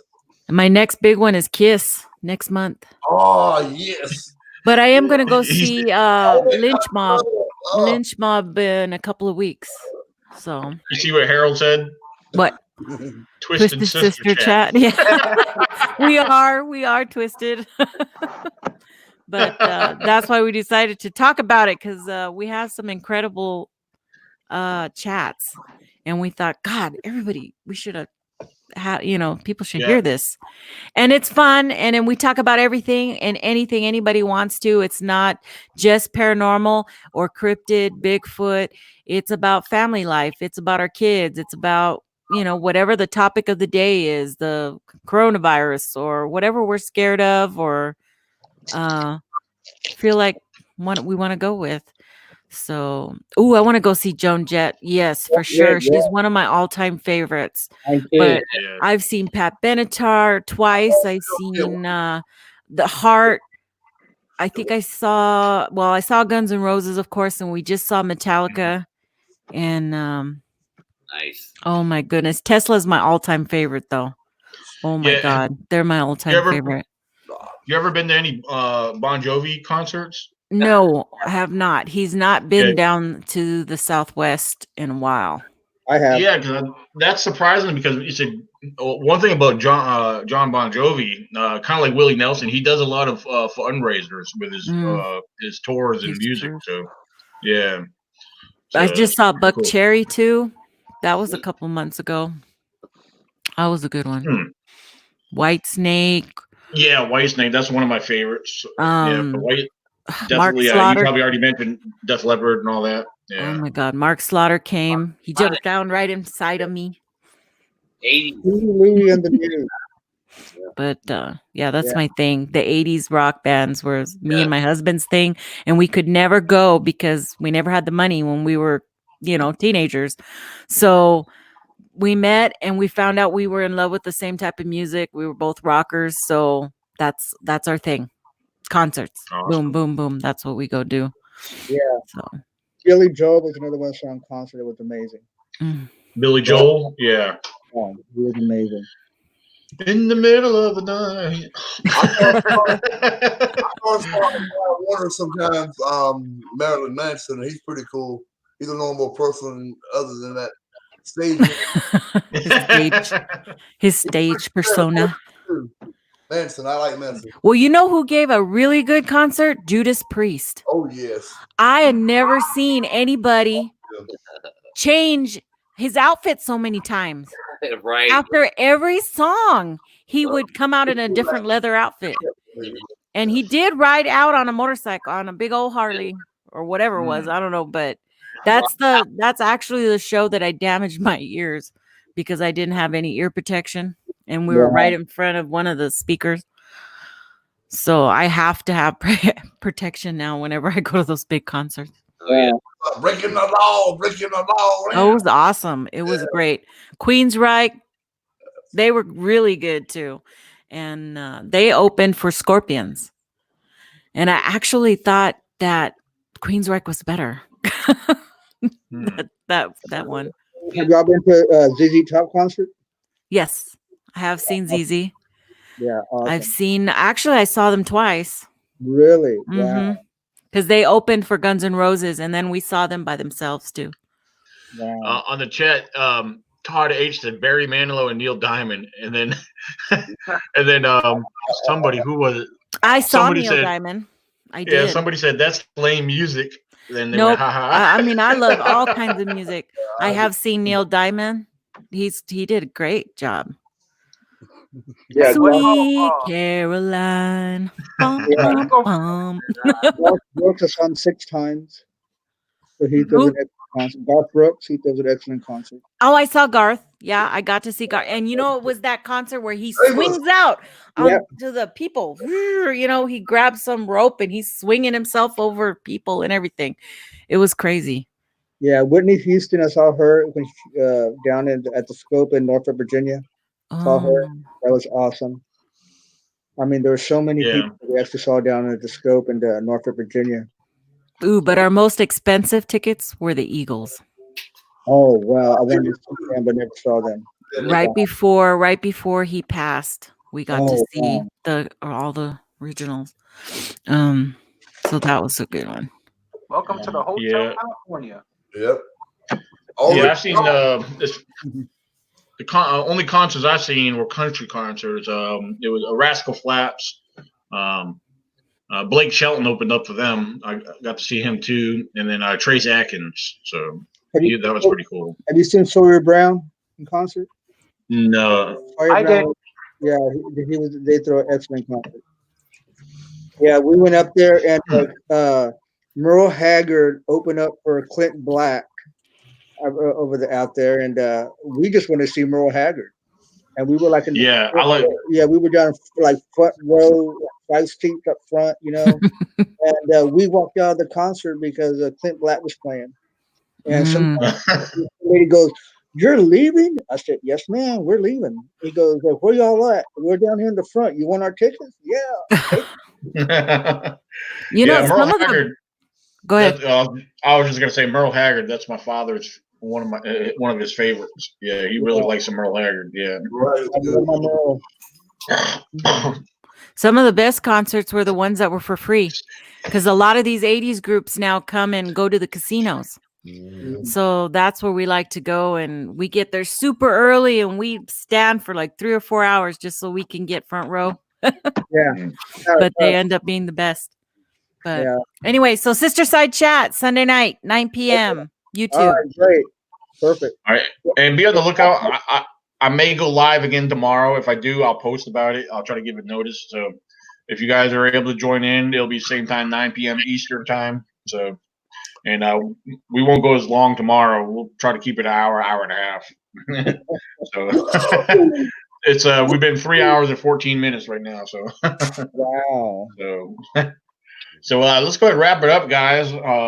Thank you everyone for jumping on. I had fun.